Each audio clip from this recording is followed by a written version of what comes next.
Peace, folks. This is X from TPOT Media. Open your mind and wake your black ass up. You know what time it is. Hit that damn like button as you make your way in the door. Grab a seat, settle in, get ready.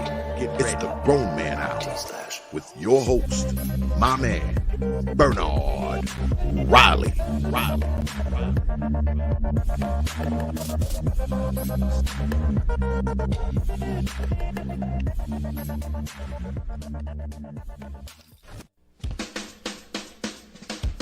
Hey, what's up, everybody? This is Mumia Obsidian Ali. You know who I am. I need no introduction, right? And you're listening to the Grown Man Hour with my man Bernard Riley, heard weekdays right here on YouTube. What do you think about that? How about that? Now let's get back on with the show. Thank you. What's up, everybody? I had a show planned and scheduled.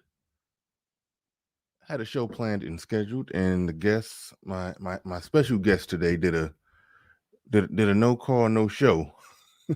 I'm checking the email right now, but I went on and started things up. And just changed it. It may turn into just like a little, like what I do on Friday sometimes. Do like a freestyle Friday where we just rap about whatever is going on in the sphere or in mainstream media. We just talk about whatever we want to talk about. But shout out to everybody in the building. Had a great show yesterday. That was one of my I had a lot of classics, but that was one of my most recent favorite shows where the topic that I talked about from the lead attorney's channel, where he had the Lucifer, as I call her. He had Lucifer on there, and I don't get triggered much, but yeah, those type of discussions trigger me because they hit home. It's close to home when I hear those kind of when I hear that kind of blasphemy coming out of somebody's mouth. So I definitely enjoyed responding to that, but then the conversation got even better when I opened it up. A little bit of business that needs to get taken care of here. Now, I made a controversial move yesterday. I gave Jackie Jack, I call her Janet Jack me. I gave Jackie Jack a wrench. I got a lot of down votes on that one, so maybe I won't do it today because I don't know what the view is going to look like today. But when I get like 300 people in here, we're going to have a formal vote on Jackie Jack's wrench, and we're going to see if she gets to keep it or not. Because I'm a man of the people, and I like to give the people what they want. I'm all about the will of the people, and a lot of people weren't feeling that. So we're gonna put it to a vote.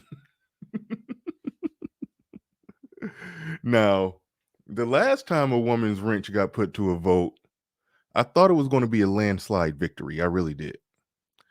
Sister George getting her wrench back was put to a vote, and I thought it was going to be like 91 to 9 out of 100 votes. No, that shit was close. It was we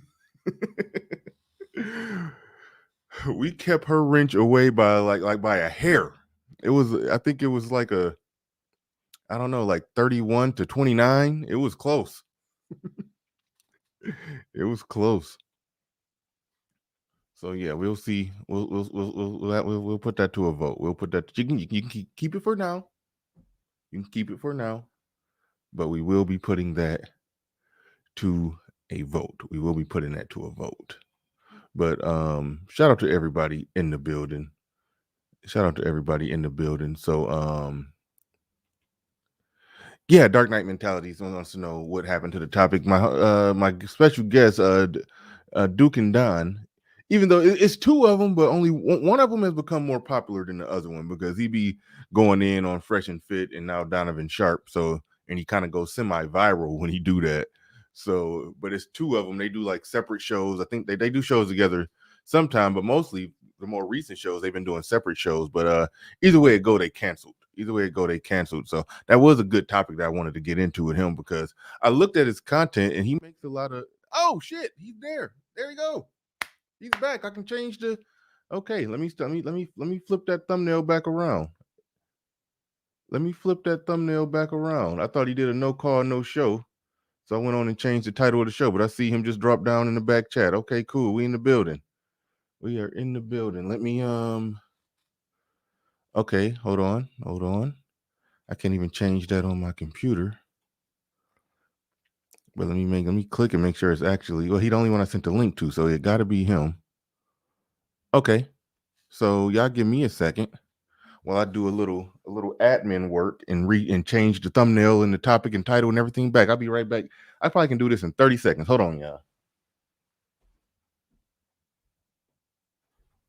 In fact, we're gonna do this here.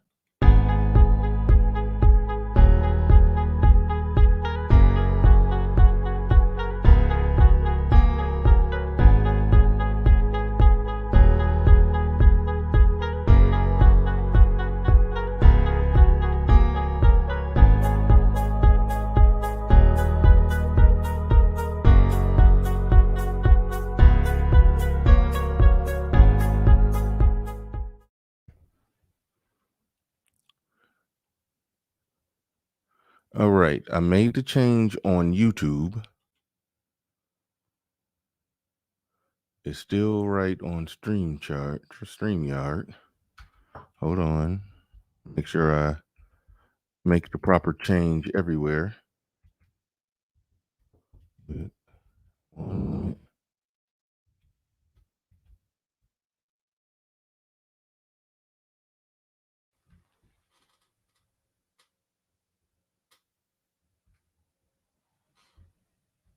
One moment, y'all. Stand by.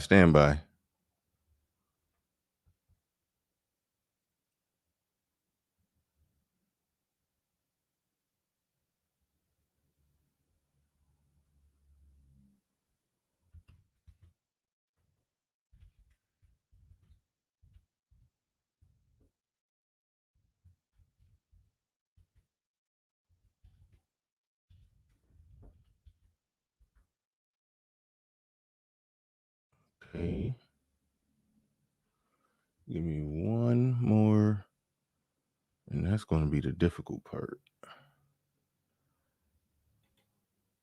Hey, y'all are that deal for hanging out, staying in there while I try to make this change. So I can flip the stream back where it need to be. I see my man is down there ready to go. So we about to make this happen. I just want the thumbnail to match on YouTube what we're going to be talking about in here. So I gotta reset a few things. Hold on. And I'm like struggle streaming bad right now. Damn.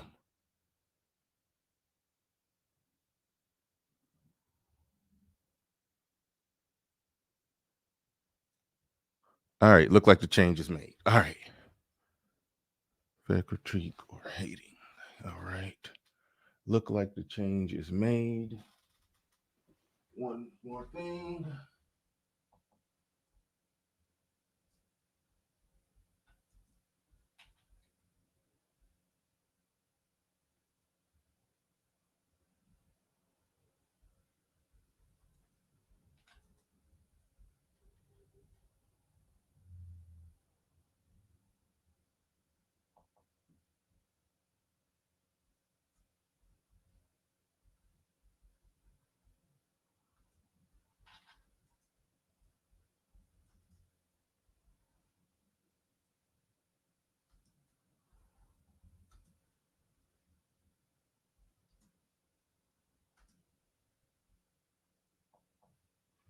All right, we in business.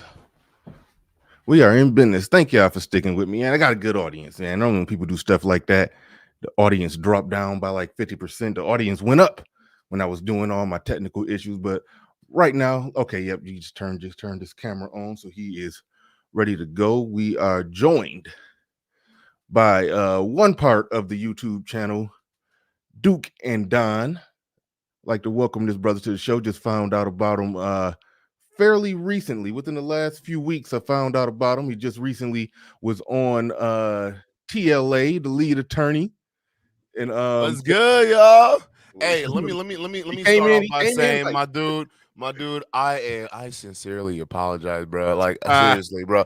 Time zones were all different. I messed that up. I'm Central Time, and I'm sitting there. All right, we getting 30 minutes, and I re-looked at the email that you sent then, and I'm just like, oh shit, he's Eastern. Oh, fuck. Hey, I'm my so bad, used to, dog. My bad. I'm so used to that happening that I almost expect it sometimes. I had to re-look at that because I was looking at the link you sent, and I'm looking at the original email. I'm like, oh shit! Wait, aren't they an hour ahead? Oh no! Yep, all day. No, my sincerest apologies, man. Seriously. Oh no, you good. That happens. I've made that same mistake with a lot of people myself. So I mean, I've been there. I've done that. But no, welcome to the show, man. Welcome to the show. Man, thank you so much for having me. I really appreciate it, dog. Really appreciate it. Oh yeah, no doubt. Moderators, y'all know what to do. Moderators. Whenever I bring somebody on, we're gonna spam their link through the chat room. spam it out. Make sure it's in there because new people are gonna be coming in all throughout the time while we're on the air. So new people, I want them to be able to find the brother if they don't know who he is. They do good content over there. So make sure y'all appreciate it. Check us out, guys. Put that in there. And and if you can, well, first off, Duke and Don. Are you Duke or Don? Which one? I'm Duke. Okay, cool. Cool. I want to make sure I had that right. I know people get that confused. They're like, all right, Don, Duke, like what's happening? Or they'll see me because I do most of the videos and they're like, where's Don at? Yeah. Like, nah, he does his own reaction videos on the channel. Don't worry. He has it shorter, keeps it more, Yeah, you the one. You've become like the face of your operation because you've been going viral with this this fresh and fit thing. So yeah. So yeah, you the one everybody see nowadays. You taking it you taking it to another level. Before we get into that, shout out to Theo. He says, "Hey everyone, let's support the platform. Bernard is quality. This is the way." Thank you, Theo. And Theo normally will remind me to be nice and be fair to Fresh and Fit whenever I do something on it. Theo like Fresh and Fit. I mean, I like their platform too. I like their platform. They be moving goofy. They be moving goofy out here, but I do try to be fair. I don't just do the just beat up on them with a stick. But I give a fair critique right down the middle. And sometimes you gotta call it. Sometimes you gotta call it like it is. That's true. But shout out to Theo coming through hard and heavy handed with that $100 super chat.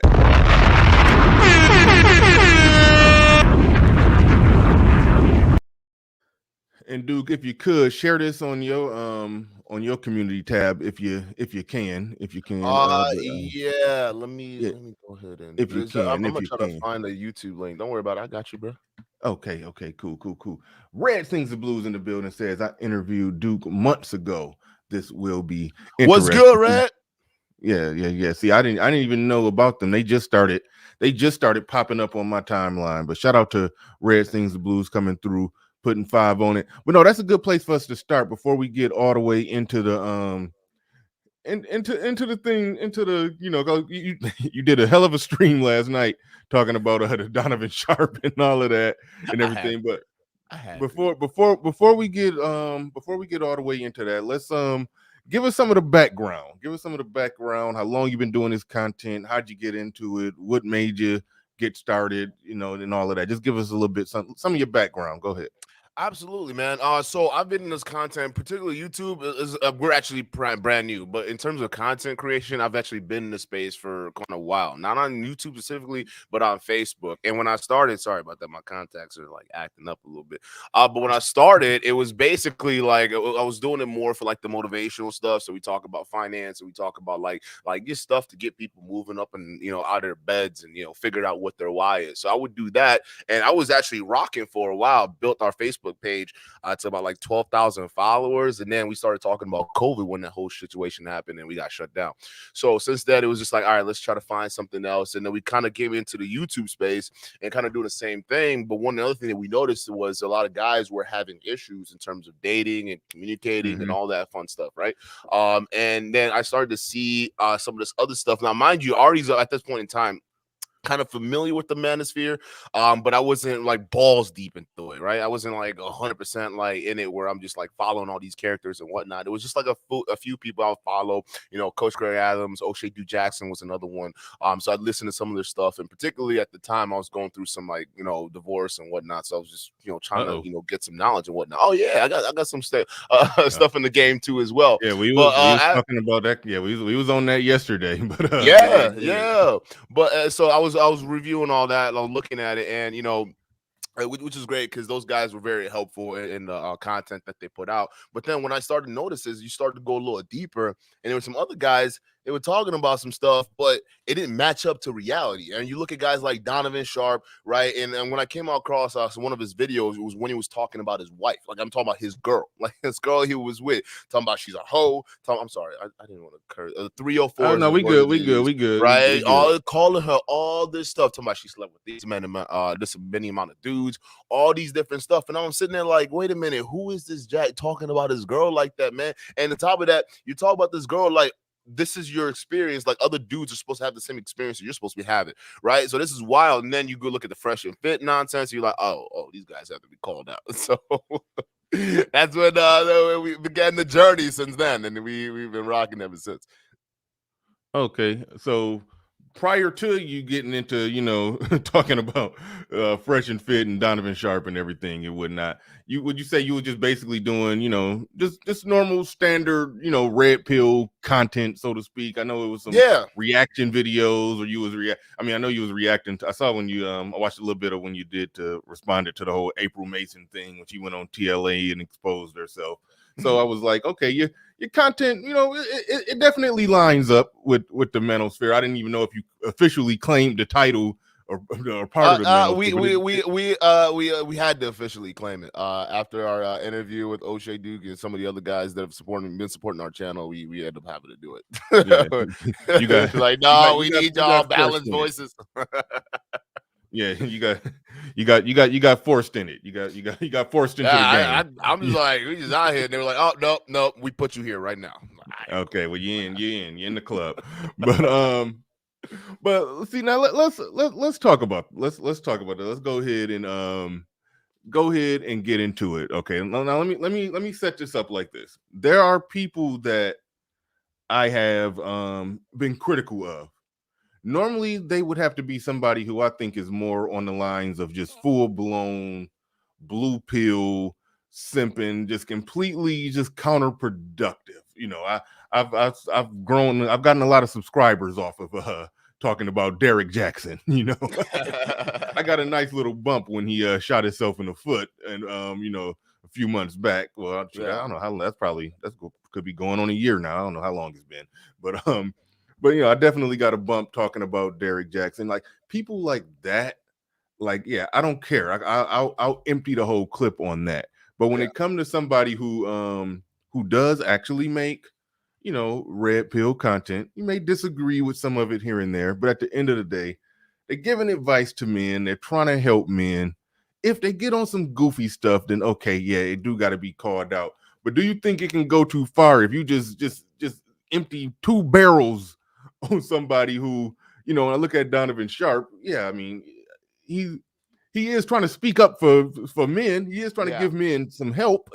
So do you think that it do it cross a line where you're going in too hard on somebody who is actually trying to help you, just disagree with them on some stuff? See, I sat there and I thought about that my entire after the first video I did on him, right? And I'm sitting, I'm like, did I go too hard? Like, man, like, because here's the thing with Donovan Sharp, you could tell he really cares about the dudes, right? He really cares about the guys that he wants to help. And I've said that multiple times. I actually give you my respects for actually trying and doing stuff for men.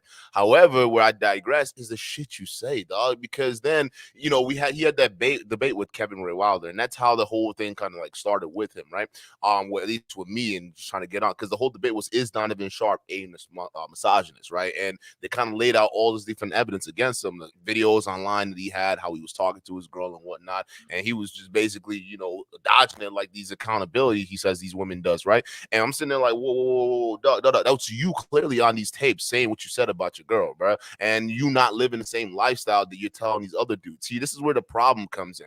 The problem comes in is when a lot of these young men out there who listen to some of the advices of some of these guys who are actually not living it, when they go out there and replicate the same behavior, they're not going to be as successful as they think. So even if you think you're helping Donovan Sharp, you're not really helping, because in the end, these guys aren't being encouraged to go out and try. So when you see that and then mix that with the rhetoric, what do you mean by they're not being encouraged to go out and try? What do you mean by that? So a lot of it, we'll see. What you got to pay attention to is the people who follow these spaces. There are a lot of people who don't really, first of all, they're not really apt to go out and actually deal with the real world, right? And you'll notice that because a lot of them, they tend to like live vicariously through these characters. The story they put out, the kind of lifestyle they put on, all these different things put together, it makes for a lifestyle that a lot of guys who have zero to no experience with women tend to buy into. So they buy into these linguos that they use, the 304s, the EPAR, or whatever the hell he comes up with, right? All these different terminologies and words and verbiages and things like that.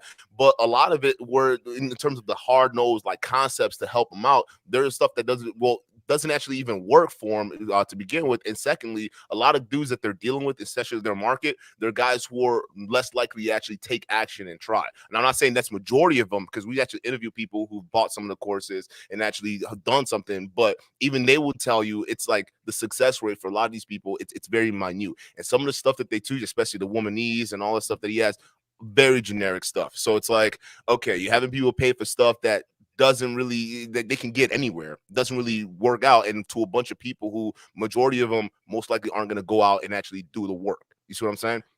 Now, you said some interesting, something I didn't know. You said you've actually talked to people who have bought Donovan Sharp courses and Fresh and Fit courses. Absolutely. Back when this whole thing was going down, like we were getting people hit up, and we still getting emails of people who were trying to, hey, listen, I want to come up here and talk and share my experiences with this and whatnot. I mean, it's one of those things where it's like, first of all, I gotta limit some of that because I want to kind of move on and whatnot. It wasn't until like he came out with this stuff with O'Shea that I'm like, all right, let's break this down a little bit.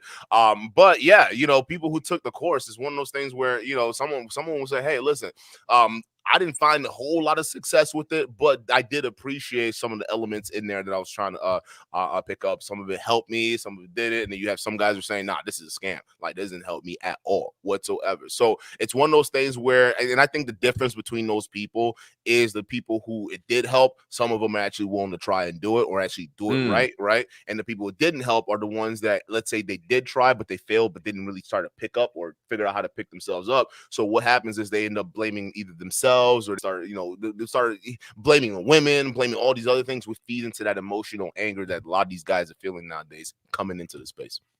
Emmett Trill in the building. He says, I like you, Bernard, but Duke/Don are all about drama in the tea. Nothing constructive about his content. Manosphere should be about building, especially amongst Black men. That was directed right at you. Shots fired. Boom! Oh, I'll let you go and respond to that.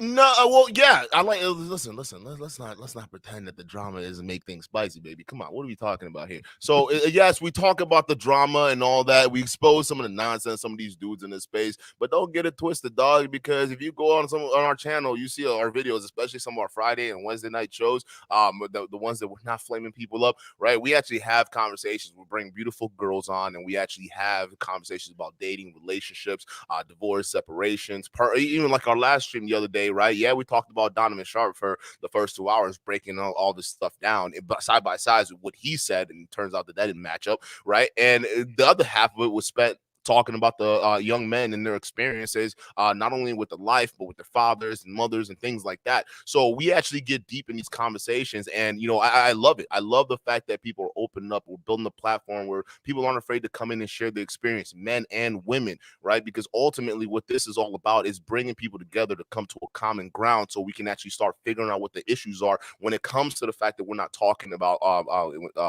talking to each other when it comes to relationships and things like that. So to start having these conversations and start doing it, that's what we do on our platform, and that's what we want to do. And for the drama that you guys want to talk about, the tea that we spilling, all it is we just holding dudes accountable. That's basically what it is. If I come out here and say something that isn't true, or say something about my life that isn't true, right? Well, then I expect other people out there in the space to say, "Hey, dude, let's hold off for a second. Let's relax, okay? Because what you're saying doesn't match up." And then we got to course correct, right? So then that's leading by example. Because when young men in this space watch other men hold each other accountable, other men that they're supposed to be leading or following, right? Well, guess what? Now it's going to encourage them to go ahead and lead by example, because they're seeing that. But if they're seeing people who pretend to be fake, pretend to be sleeping with multiple women, pretend to be doing all these different things, and their lives don't match up, that's not something that is going to not only if that transfer over, it's not going to work out too well with them in the real world. You see what I'm saying? So we're just trying to hold people accountable, especially come to find out a lot of the stuff that they're saying is lies. My general response to that, let me pull that back up so I can put it like this. This is where I'm at with it. And actually RM, a female, said in the chat room something that lines up what I was about to say. The drama is sort of the bait. You got to be entertaining. You're doing a YouTube channel. The truth be told, the real work gets done behind the scenes. The real work with people. But overall, on your YouTube channel, yes, what's catchy, was trendy, was hot, was trending and was hot. That's what you're going to use. That's what you're going to draw people in. Like the lead attorney is trending and hot right now. And I use his video to talk about, when he was going back and forth. I don't know if you saw it yesterday when he had that chick on there that was like, children don't need their fathers. They just need fathers. Yeah, that shit was wilding. I went in on that. But at the end of the day, I opened the panel up.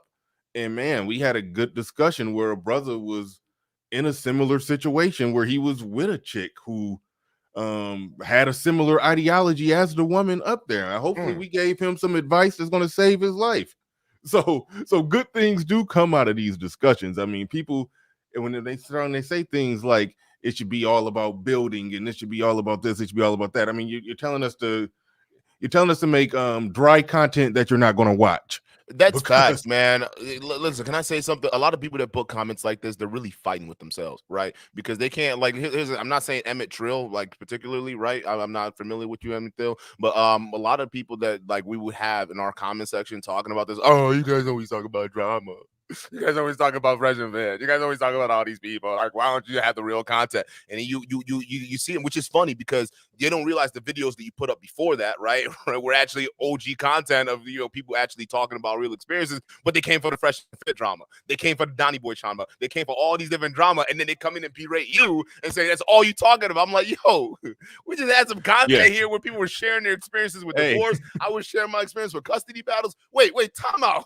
What do you mean? I'll make content here, y'all blaming me. Like, oh, so we're all about the tea. So it's just one of those things where I see as disingenuous, right? So that's why I don't take comments like that seriously, because it's just like, all right, well, okay, you clearly haven't seen my stuff. But I hope after today, you can go back and see some of our stuff. Even our last live stream that got taken down, that one with the that you and the when we were talking about the lead attorney it was doing, right? The dude that offed himself and the girls and whatnot.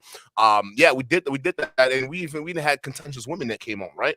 And these women were arguing tooth and nail, and we would tell them, like, even though we weren't on the side of the dude that murdered, you know, his family and whatnot. However, it was just one of those things where we understand the motive behind it, and these women could not understand that whatsoever. That the fact that, okay, we can simultaneously think that this guy is a horrible person and a murderer, but also simultaneously understand the motive and why he did what he did, right? So these women couldn't for the life of them understand that. We went back and forth and back and forth. But here's the thing, it wasn't a contentious argument, it wasn't a contentious debate, it was actually very admirable. And one of the ladies ended up saying, because she follows the manosphere space and follows some of these guys, she was like, well, you know, I actually have to admit, I have to be honest, I actually thought you'd be one of these spaces that would just gung-ho and, you know, shit on the woman and whatnot, and not care about the experience, but you guys are actually fairly balanced. I'm like, yeah, that's what it is. Because I got daughters, I've been married, I've been all this weird stuff too, and I don't believe some of the stuff that these jacks do, but I also understand, you know, the system and how people fight and how people lose and how people go through pain. So I get it. We're on we come from different worlds, but this is why these conversations are important, so we can merge them and understand each other's experiences. Rod of God podcast in the building says 189 in the building, 71 likes. Come on, man. At the time that you said that, you said it a while ago, and we still ain't doing good, performing under 50% on the likes. Let's get these likes up, people. Let's get these likes up. And this is about to be, speaking of a crazy post, okay, red pill / blue balls by degrade.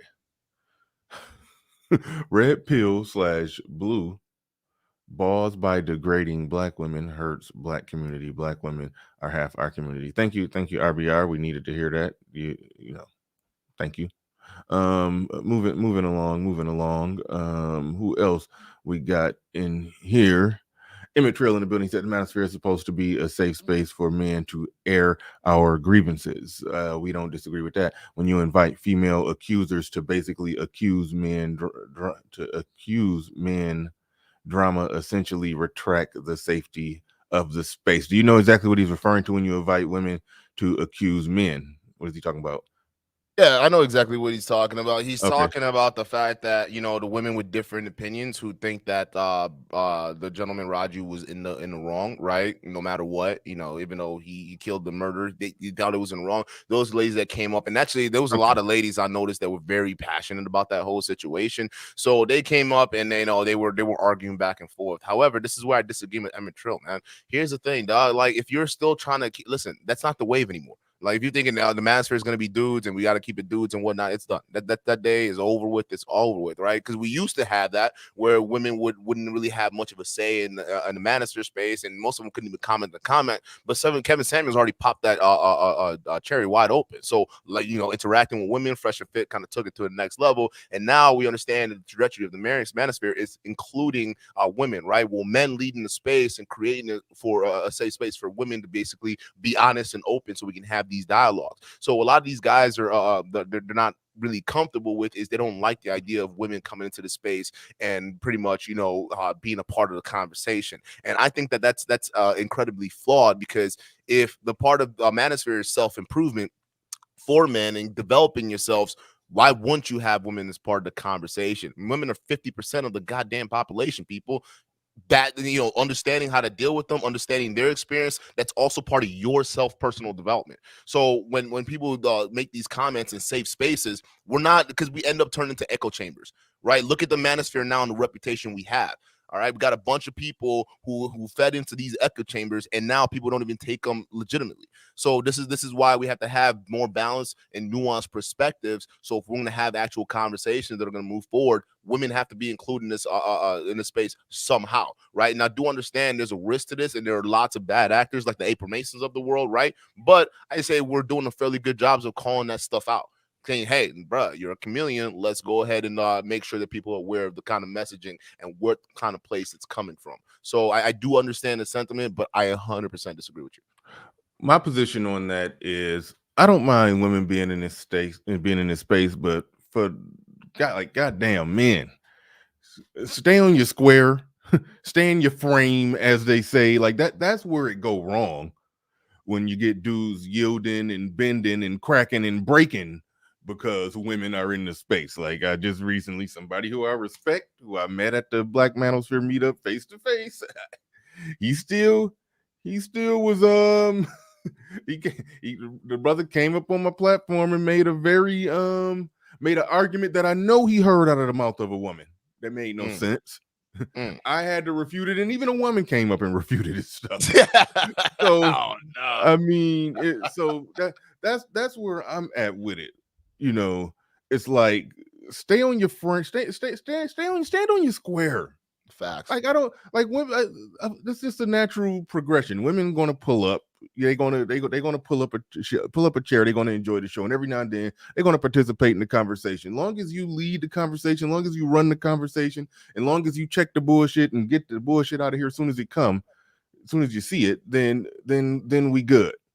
Now, what's happening is some channels that do this, they just let women up and they just turn into just a full ratchet fest. I've seen that up there wilding and clowning and I've like we've had to not we, because I don't even been on those panels, but they had to yell at the host like, dude, what is you doing? Like, why? Like you sit there because had a loud ass mic just cussing everybody out. He just let her go for 2 minute. She spit like 32 bars just cussing every dude on the panel out. Wow. And the dude just sat there, didn't mute her mic, didn't kick her off the panel. It's like, so some dudes just weak as hell with it. And that's the thing. That's the thing. I'm sorry to interject here because that's very important, right? Because I think Lady Attorneys briefly discussed this. But when you have an open platform like that, like I said, there's risk that comes with it, right? And some of the risks is that like anybody on, some of them with different opinions, they'll come out and they'll try to take over your show and do some dumb stuff, right? And it's one of those things where, like, guys, if you're gonna run something like this, you got to have the skills, and I'm talking about the conversational skills and the skills to be able to know when to shut things off, when the boundaries are reached, and when to basically redirect situations and not let one person be too dominant, especially if they're out here cursing and whatnot. I do that all the time with my show, where when we have somebody, we'll get some people that are wilding out. They'll come on. It's like, wait, hold on.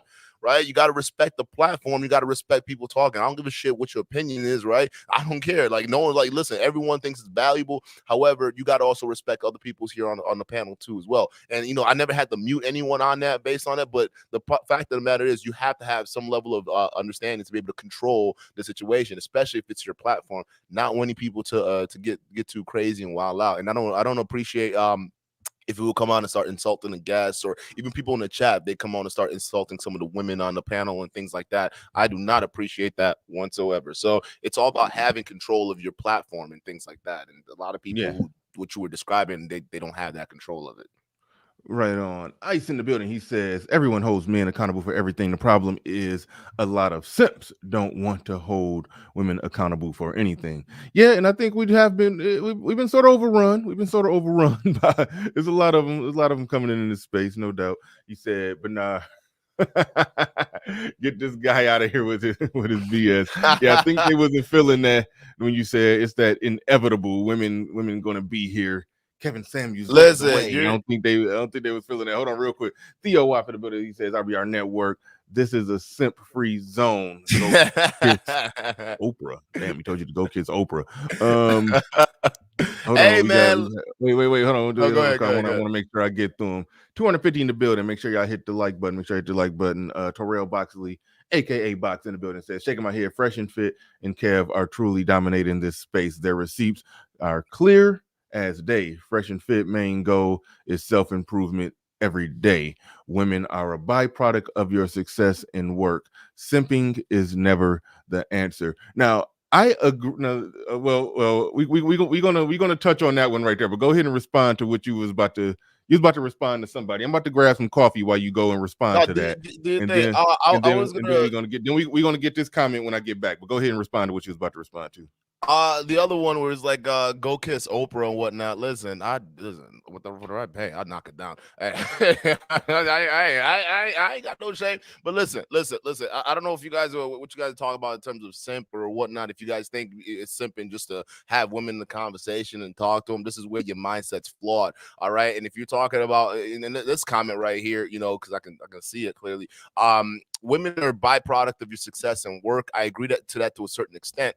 But how can they be a byproduct of it if you aren't actively working on how to deal with them? as well as you're going on your journey to become successful, right? And this is the problem a lot of you guys don't understand is y'all sitting there, okay, listen, some of these dudes they're talking about, don't focus on women, stay on the grind, stay on your focus until you get 30. Then when you get 30, you know, women will be the byproduct of your success. You know what happens when you hit 30, right? You become a great value male. All right, that's the opposite of high value male. You're the Walmart brand, because what essentially happens is you haven't built the skills to go ahead and deal with women on your way to becoming successful. So by the time you become successful, right, you won't have the skills to be able to deal with them once you're there, because the only tools in your war chest is the money that you've been working on so hard to do. So essentially, by the time you get there, you have nothing else to lead with but your money, because you haven't built anything else in here. You've only been working on what's out there, right? And by the time they come up here, only the girls and the flies who smell the fact that you have money are going to be floating around. That's the byproduct. And what we're trying to say is, listen, if you want to get to a stage where you also are successful, right, along the way as you're going up to your top, you still need to build these conversational skills. You still need to be able to build these skills to be able to deal with women, because by the time the money comes, you understand to suss out the different types of energies that are coming your way. You understand which girls are coming out for fun and they just want to, you know, play around, and which ones are actually coming out and they can be genuine, and you can spend your time appropriately, and you're not going to have yourself be had by all these women and all these dudes that are out here, right? Think about it. The F&F guys and some of the Donny Boys guys, some of the guys out here, man, the biggest scandals that they're in are the ones that have to do with women. Matter of fact, two of those dudes are the ones that are willingly able to sell out their podcast for box. Not once, but twice. What does that tell you? A lot of these dudes, when they were younger, they still weren't getting it like that based off the games they're trying to teach y'all, but they're doing it off of using their platform, their money, and leveraging it for box. Meaning, what does that tell you? They're living evidence of where all this byproduct success is going to lead you, right? When you become successful, you have nothing else to lead with but your success and all that. So all that game and all that stuff they were talking about earlier, gone. And guess what? The women you're going to be dealing with, they're going to be dealing because you got the byproduct of success, not because of you. So that's what we're trying to get at here. So you guys can build those skills, because as part of self-development, you got to understand how to deal with women. You got to understand all these different things. By calling people a simp just because they want to approach women differently and they want to talk to them differently, and not this hard-nosed alpha male, rough and tough. Well, what do you mean by differently? Explain what you mean by differently. So here's the thing: what a lot of guys don't understand, especially when I see in this space, when you look at the fresh and fit guys, because I talk to a lot of women, right? And what I see is a lot of these guys, they have almost like a standardized way of talking to girls, right? If she messaged you within X amount of time, this is how you respond, right? If she messaged you this is how you respond. And the thing is, it's heavily flawed, because women are variable, bro. Not every woman is going to behave in the way that these guys are dealing with. Not every woman is going to be even in or like some of these girls that these guys are talking to or dealing with. So if you go out there and approach women with these same kind of game these guys are selling you in these courses, right, it's not going to be successful for you, because, for instance, you could be in the Midwest and the girls are completely different, right? You got to understand that. So you want to approach different girls differently. If girls are out here you got to be able to sense that if they're giving you kind of energy that the type to kind of wild out and just not really, they're kind of carefree, not really looking to be tied down right now, right? You got to approach them differently versus the ones who are homegrown, they have family roots and whatnot. You're not going to approach her like you're trying to do what do you call it, one of these tenders straight from the app to your house. That's not going to happen. So girls are different, and when you approach them, you got to understand that you got to approach them differently. But the way you understand how to approach them differently is by studying them. Right, you got to study how you pursue them. We've forgotten the art of pursuing, right? And that's the wildest thing to me, right? You tell me you're just gonna approach any girl and just say whatever. No, you got to look at the person you're approaching, and you got to assess what you're doing. You're basically your target, and you got to figure out how you're gonna pursue them, right? The art of pursuing, and a lot of people have lost that. It's just this standardized kind of game. That's why people are all go ahead. Well, let me push back some, because like when you going back to what you said about the they say if you text a chick and it take her X number of time to text back, then you should take X number of time before you respond. I mean, yeah, every chick is different, but my thing, where I'm at with it, that is generally true. If a chick take 4 hours to text you back, and then you immediately text back in 4 seconds, you do look thirsty. You do look like, she clearly got something going on, but you ain't got shit going on. I mean, that is a general true statement that it's not true across the board with every chick, but for the most part, like that's where I'm at with them. They throw out good general principles. They throw out good, like you could tell that like Myron, you could tell he read every book. You could tell he read every book and he got all the information. Mm-hmm. And Fresh, yeah, I think he read and studied every book too. He just don't regurgitate it as well. He's a little challenged in the communication area. That's but it is what it is.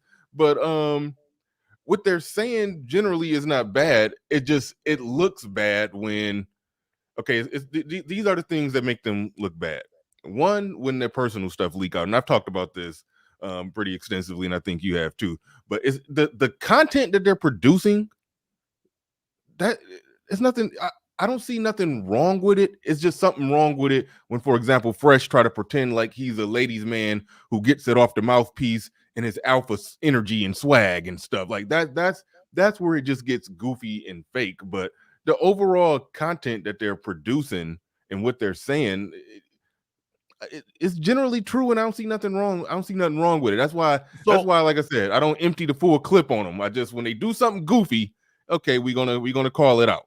So even going back to that whole texting, right, and taking 2 seconds to text it back, right? So here's the thing, like you first of all, I don't see anything major wrong with that, unless you depending on what you text her back with. If you text her back within that 4 seconds, right? But ultimately, generally speaking, you should be busy anyways. What the hell are you doing texting a girl back in 4 seconds? You should be on your stuff. But just because you're on your stuff, that's why everybody says don't respond back immediately, right? But if you're not busy, try to look busy. Exactly, try to look busy. But let's say most of these guys out here don't even have that kind of self-control. However, it's also not just thinking about on your end in terms of what you respond, but just not responding with feeling some type of way just because she got back to you in 4 hours. Listen, we've had guys who actually teach text game for a living come into our and talk to our audience about that, right? And he actually showed some receipts of a dude who failed on that, right? Where he used to buy into this red pill stuff, and when he was going back and forth in text messaging, the girl didn't respond to him for about 2-3 hours or something like that. And the next minute, this dude started hitting her up, saying, "Oh well, if you didn't want to talk to me, you didn't have to, like if the X, Y, and Z, right?" And the girl hit back and was just like, "Well, I was just doing homework. Like, I'm sorry. Like, I didn't know." Wait, time out. All right, it's a few problems there. One, you said buy into this red pill stuff. We got to tackle what you mean by that one. But obviously, if the dude start hitting her over the head with talking points and just got irate and got mad and just went off on her because she ain't text back, obviously he doing it wrong. I don't think nobody says do that. Right. No one says do that, but that's what I'm trying to tell you. He got in his feelings.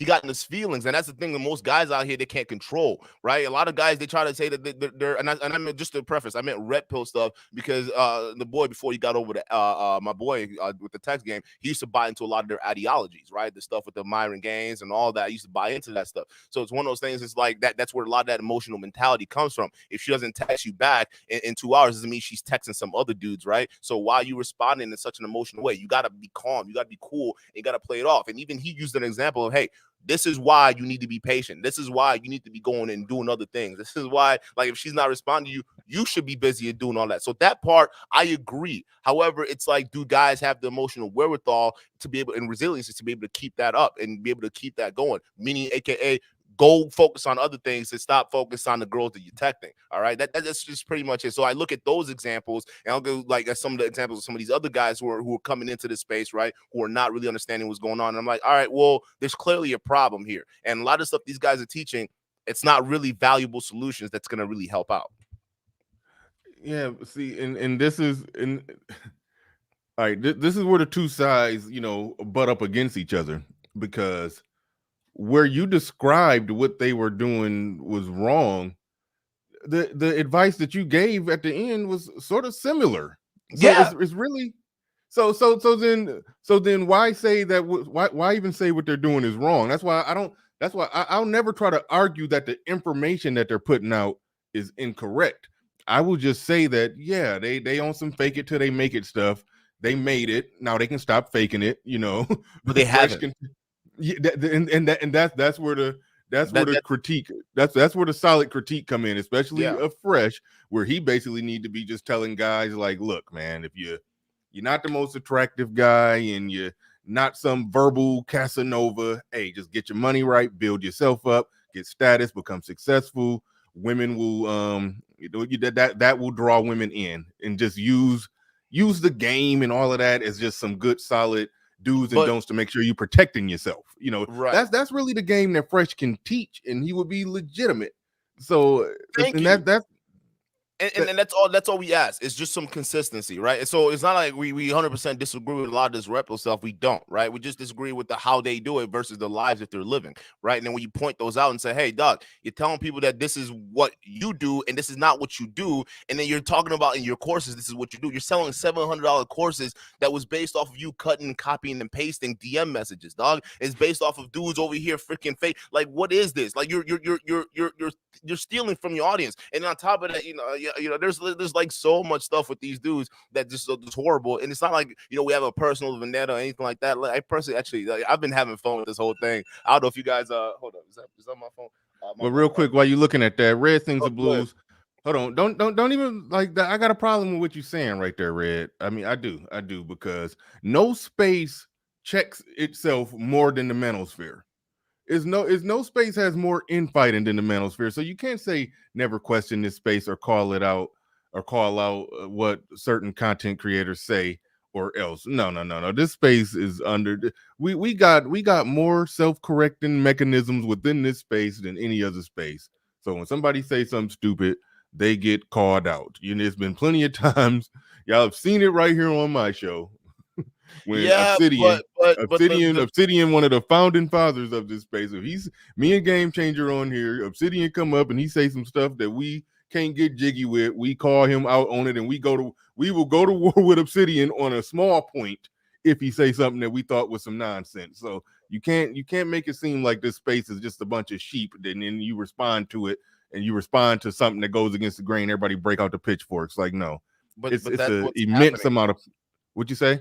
I said that's what's happening with some of the bigger guys, right? With some of the big guys like Fresh and Fit and whatnot, with the whole controversy and stuff, right? When you question them, they just go. They even have a T-shirt saying "Stay over there," right? No arguments on what. No, don't debate your ideas whatsoever. You stay over there, right? The same thing with Donovan Sharp and some of these other guys, and Roll Tomasi, who writes the book, The Rational Male, right? So it's one of these things where these guys don't want to come on, like the bigger guys, right? The ones where a lot of these guys coming into the manosphere space pay attention to, right? They don't go as deep and talk about Minister Japs and, you know, the Obsidians of the world, or even O'Shea dudes. They come in and they see the guys like Kevin Samuels, they see the guys like Fresh and Fit, they see the guys like Donovan Sharp, Roll Tomasi, they see all those guys. Now, moving Kevin Samuels aside, some of these other guys, right? When you challenge their ideas, that's it. They shut down, and they want to kind of keep everyone with where they are, and then push everyone else out, right? And that's the one thing I was even to start this whole controversy, the initial one with Fresh and Fit, right? When Myron doxed that one chick, and we were talking about it, didn't want to have no conversation whatsoever.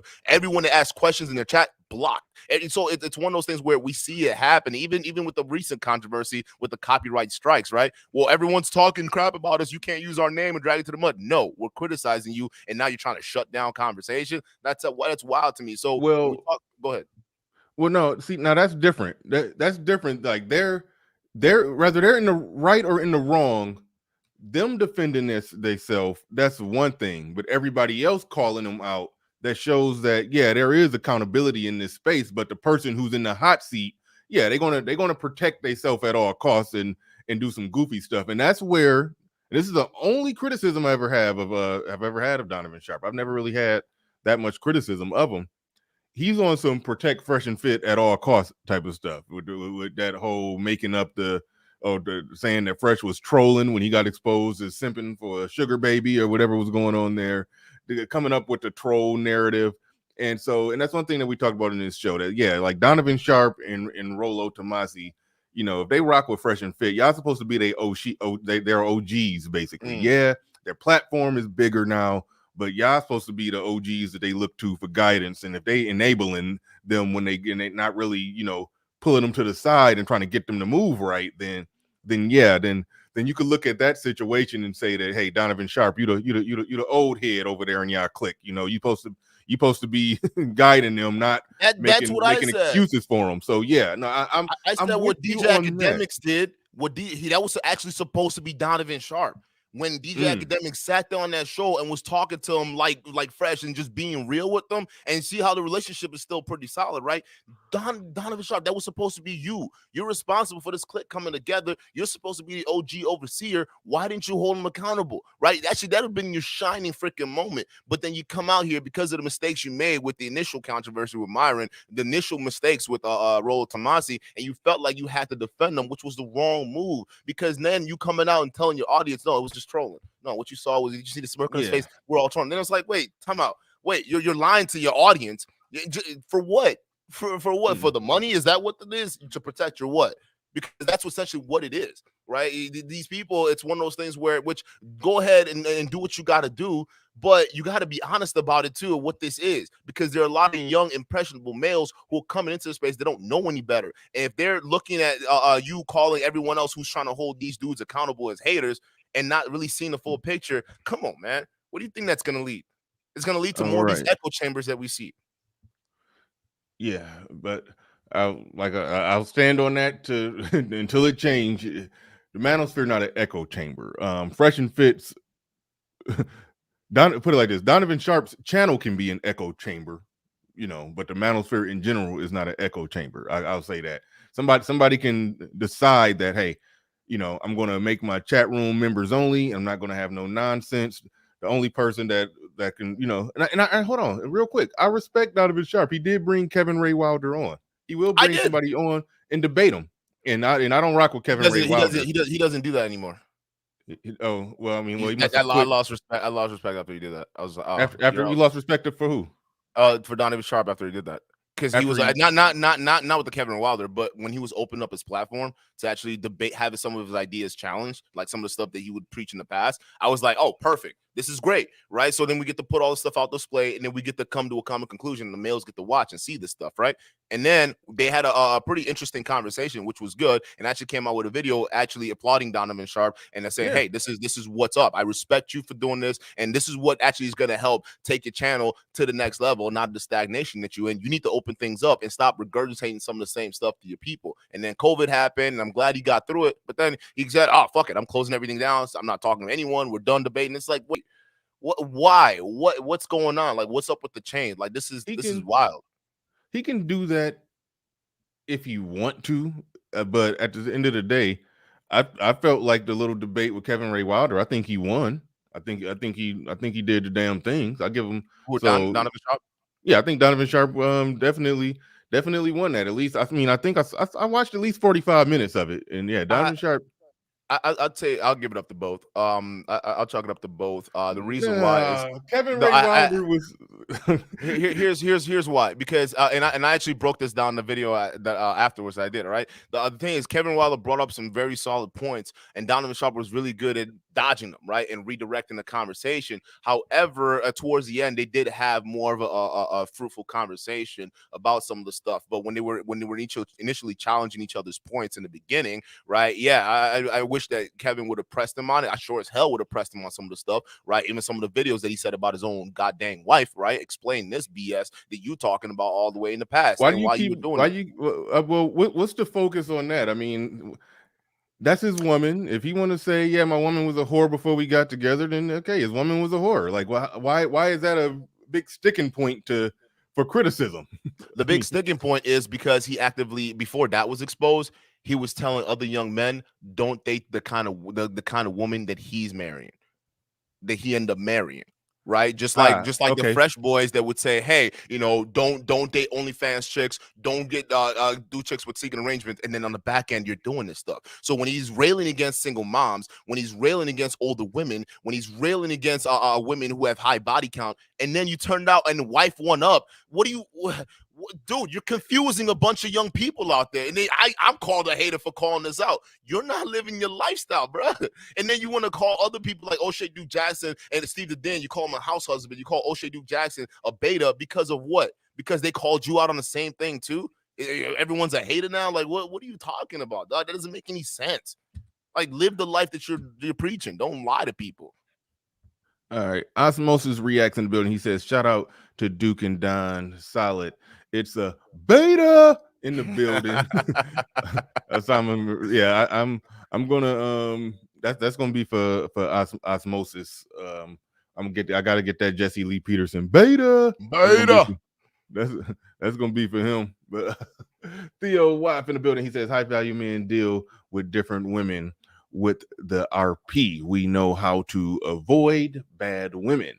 You are describing how to deal with 304s. Why would we do this if we are high value men? Passports solve many of these problems. Shout out to Theo. Also, shout out to the Red Lines. Says no matter who you're watching or subscribing to, it is very important not to get too far in your own head. Thank you for the super chat. Appreciate that. Where we at? Let me go scroll on down. Terrell Boxley back in the building. He says, Duke, I of course no. Okay, it's far away. I can't even see it. That's okay. Duke, of course, men shouldn't be focused on females solely. You sound like you just want us to watch your shit. What's in your closet? Like this dude, dog. Myron and Fresh have exposed their life. Shit. Bro, they mated. I don't know. I can't even tell what that emoji is. You cap. You know, he's saying that you cap. Now look, man. Some of the stuff you own is where I don't know if it's just them you just criticizing or if it's red pill in general that you're criticizing. Some people in the chat calling you blue pill. I've listened to enough of your content to know that no, you come down pretty on the red pill side of things with a lot of stuff. But then some of your criticism when it comes to Donovan Sharp, like in Fresh and Fit, it do sound like you're on the borderline of saying, well, Donovan Sharp, he's a misogynist. It do sound like you're on the borderline. I've actually said that. I actually then all right, and I don't use that. Listen, I ain't gonna jack on shit, bro. I stand by my words. I've said that before because I have legitimate reasons to believe that. I don't look at the videos that he said about his girl and look at what he's been saying online. Right? He says he whacks off to girls getting beat up online, watching videos. Was he joking? Was he joking? We don't know. That's the thing. We don't know if he was joking. The fact of the matter is, the people that listen to you, they don't know if you're joking either, right? I know, but hold on. But if you're, and you see, you're doing a very similar thing that Kevin Ray Wilder was doing, basically saying, but these very impressionable, stupid men that listen to you can't differentiate from when you're making a general statement. In their mind, they hear all because they're stupid. So you need to make sure you say women tend to do this instead of saying women do this because they're too dumb to know that you don't mean all. That's what Kevin Ray Wilder. That's why Kevin Ray Wilder lost the debate, because he was just basically saying, Donovan, could you just say it different? Could you just talk to your audience like they're children? It's like, No, I think he meant be straight up with them, because if you confuse the message, the audience will be confused. Here's what I mean by that, because when this whole thing blew off, right?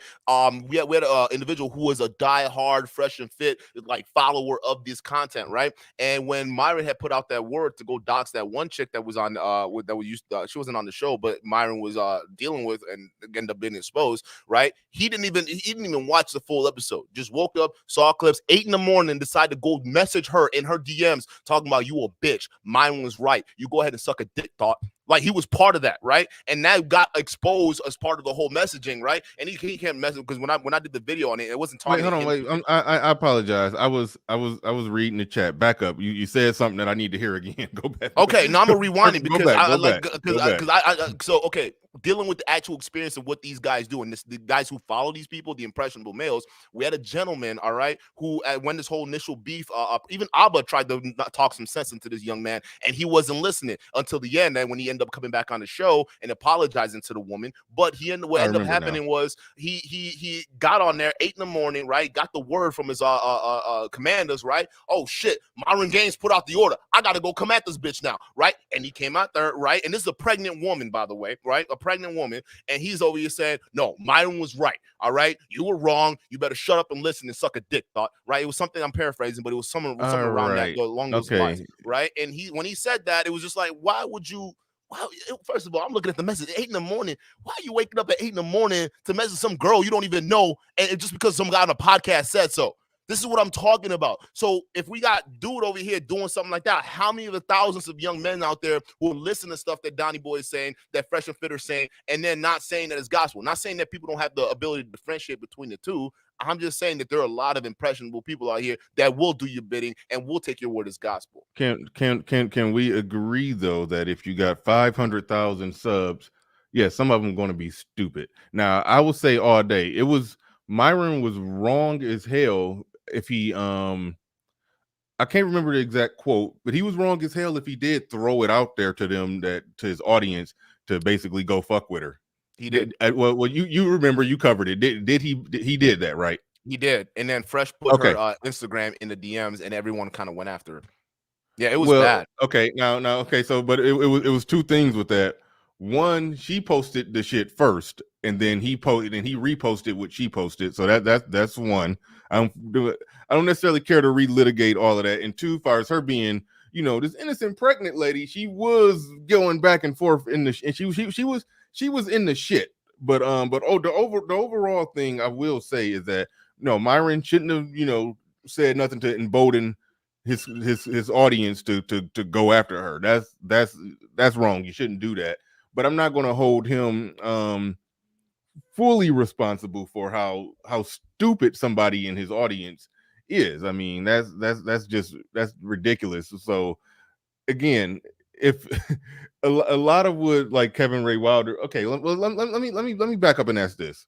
Mm-hmm. How much of what Kevin Ray Wilder does do you actually agree with? Aside from the having the young men go out there and actually try and forge their own path in the real world, that's about it. That's all I agree with their aspect of things. The whole dating and whatnot, I somewhat agree with how you approach women, and women are a little bit different. You gotta. Well, no, I'm talking about Kevin Ray Wilder. Yeah, that's what I'm talking about. I'm talking about like his game content and some of the white pill content that he puts out too as well. Some of the white pill content I actually agree with, because it's actually what the red pill was supposed to be, right? We talk about instead of this echo chamber that we're in, we're actually telling guys to go out there in the real world and try. Not just selling courses and doing white pill. Yeah, that's a white pill. Yeah, that's what they call it. I don't subscribe to any of these pills, dog. There's too many goddamn pills out here. All right, you got white pill, black pill. I'm learning there's a pink pill. There's too many damn pills. Y'all popping too many pills out here. Push one in the chat if you've never heard of white pill. I've never heard of white pill. What the hell is that? It's basically what the red pill used to be.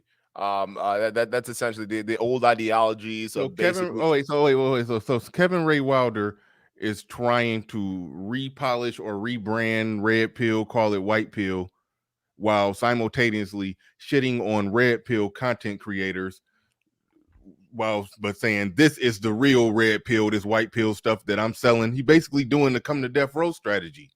Not necessarily. I mean, I could see that in the end. You got the business aspect of it. I understand that piece, but it doesn't take away the fact of that these guys are offering an alternative to some of the ideas that are out here. You go in the chat, you see some people he talks to, even some of the former Fresh and Fit dudes that he debates on the show all the damn time, right? What he does is he makes them come to a certain level of conclusion. Like, hey, if you actually think that this guy is 100% on what he says, right? Look at what's going on. How do you explain the 1,000 women he's sleeping with? How do you explain this? How do you explain that, right? And what you notice in some of these streams is these dudes are bought in wholeheartedly, man. They are like invested in so much to the point they will make excuses for him being for them basically being right, even though they're not. It's like, yo, obviously it doesn't make sense for someone to be sleeping with 1,000 girls. First of all, that's 1,000 girls you laid with, not counting the amount of girls you have to talk to get to 1,000 girls, because you're making the impression that every girl you talk to you laid with. So that's not true, right? And that requires an entire amount of time and effort and investment, which clearly, if you're saying you did it since you were 18 to 23, that's wrong. And when you push back, when these guys who are die hard and they buy into it, right? Then you see the gears turning.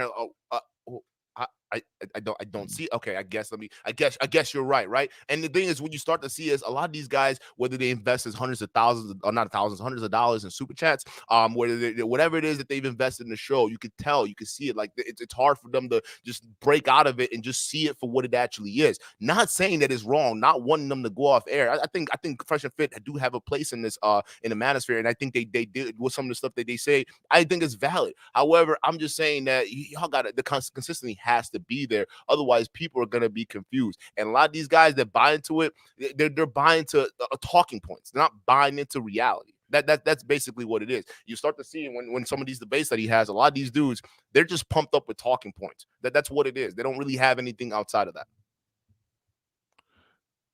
All right. Toriel Boxley in the building. He says, "Wow, you don't hear yourself, Duke. You don't sound like you have a vendetta against them." I watch them to study the women live on air, lying live on air. Thank you, Terrell. Appreciate the super chat. Can I answer that? I gotta answer. Yeah, you could go ahead real quick while I cycle my way down to the next super chat.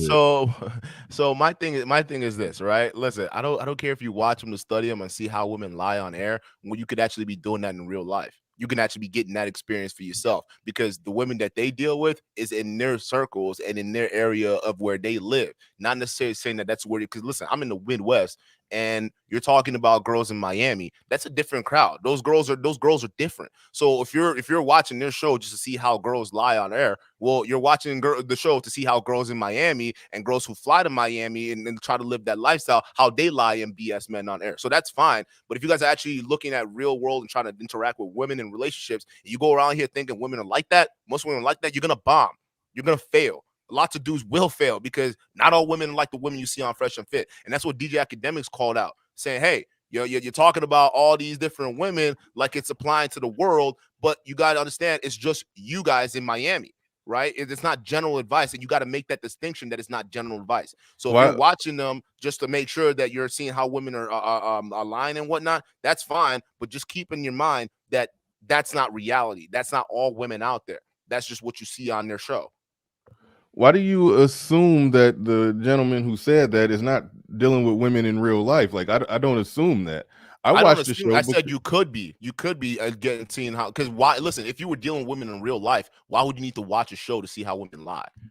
You can already know how women BS. I got text messages of women contradicting themselves all the time. I got go to all these different apps I'm using. You can see that all the time. I can tell when women are on some BS. So that's the real world, and I'm dealing with it actively, right? So why do I need to watch a show to see how women lie when I can do it in real life? You see what I'm saying? A lot of this stuff. What about when people watch your show? You said you had women on there and they were going in on the guy, I keep forgetting his name, who killed his family, basically his ex-wife, baby mama, so you watched.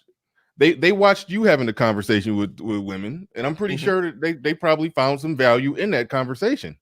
Absolutely. Like, nobody would say, okay, well, why do you need to watch him have a conversation with those women where they just refuse to understand the thought process that goes through a man's head. They just wanted to hear men beat up on the guy who killed somebody without explaining where the rage and anger came from. So that's why it turns into a situation where it's okay. Go ahead. My thing is, if you flip that back on our show, it's like we're balanced.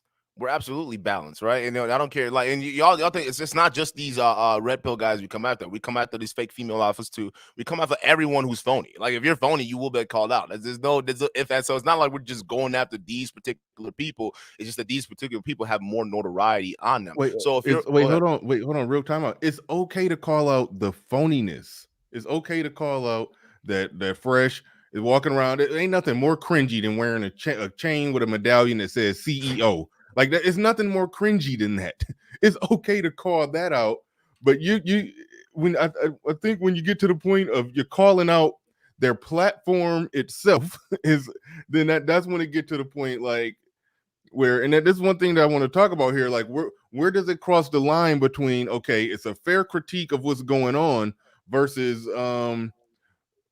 hating? I think it can cross that line of just hating when it's almost like you basically trying to give people every reason to not watch these guys, even to the point to where you could potentially be, making the same arguments that the blue pill gynocentric detractors will make against people in this space. The shit you saying about Fresh and Fit, some of it, and Donovan Sharp, some of it, the detractors of the sphere, they say that about they'll say that about all of us, really, So not necessarily. That's when it gets tricky.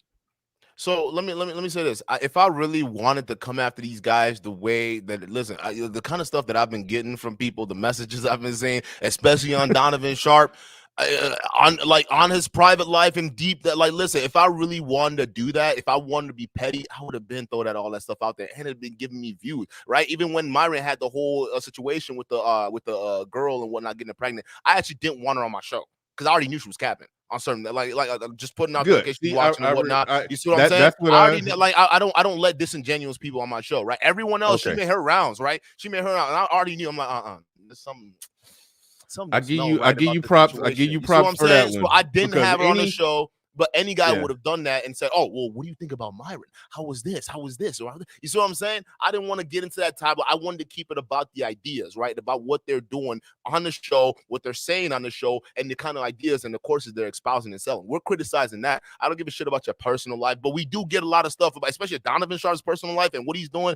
We get a lot of stuff with that. We could easily expose for the drama, right? And it's one of those things where I know my lane. I know exactly how far I need to go with this stuff, and we keep it to ideas. And yeah, if it does burn this thing, I hope you understand why it does, right? Because it's your own fucking words being thrown back in your face. But I'm not gonna go deep and try to hurt you on a personal level, because I personally don't take any of this personally. Like, if anything, this is all just this is a joke. This really is, because it's ridiculous seeing guys who are supposed to be men acting as childish emotional behavior, and this is just wild. So to answer that, if I really wanted to go in and expose a lot of stuff that these dudes do on the back end, which you guys, some of the stuff is wild.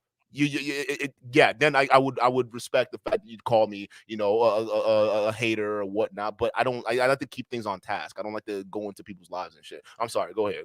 All right. I got to get to the super chats, but I do want to ask you about the whole copyright thing, because I mean, somebody can say whatever they want about you. They can say that, oh man, you done made it personal with Fresh and Fit. Okay, well, they didn't came at your channel now, so they did make it personal. Just to be clear, you were involved in their little copyright sting operation, correct? Yeah, I got the notices. They shut down. Right, like, you were trying to go after 9 of my videos. All right. I'm going to ask you about that after I read some super chats.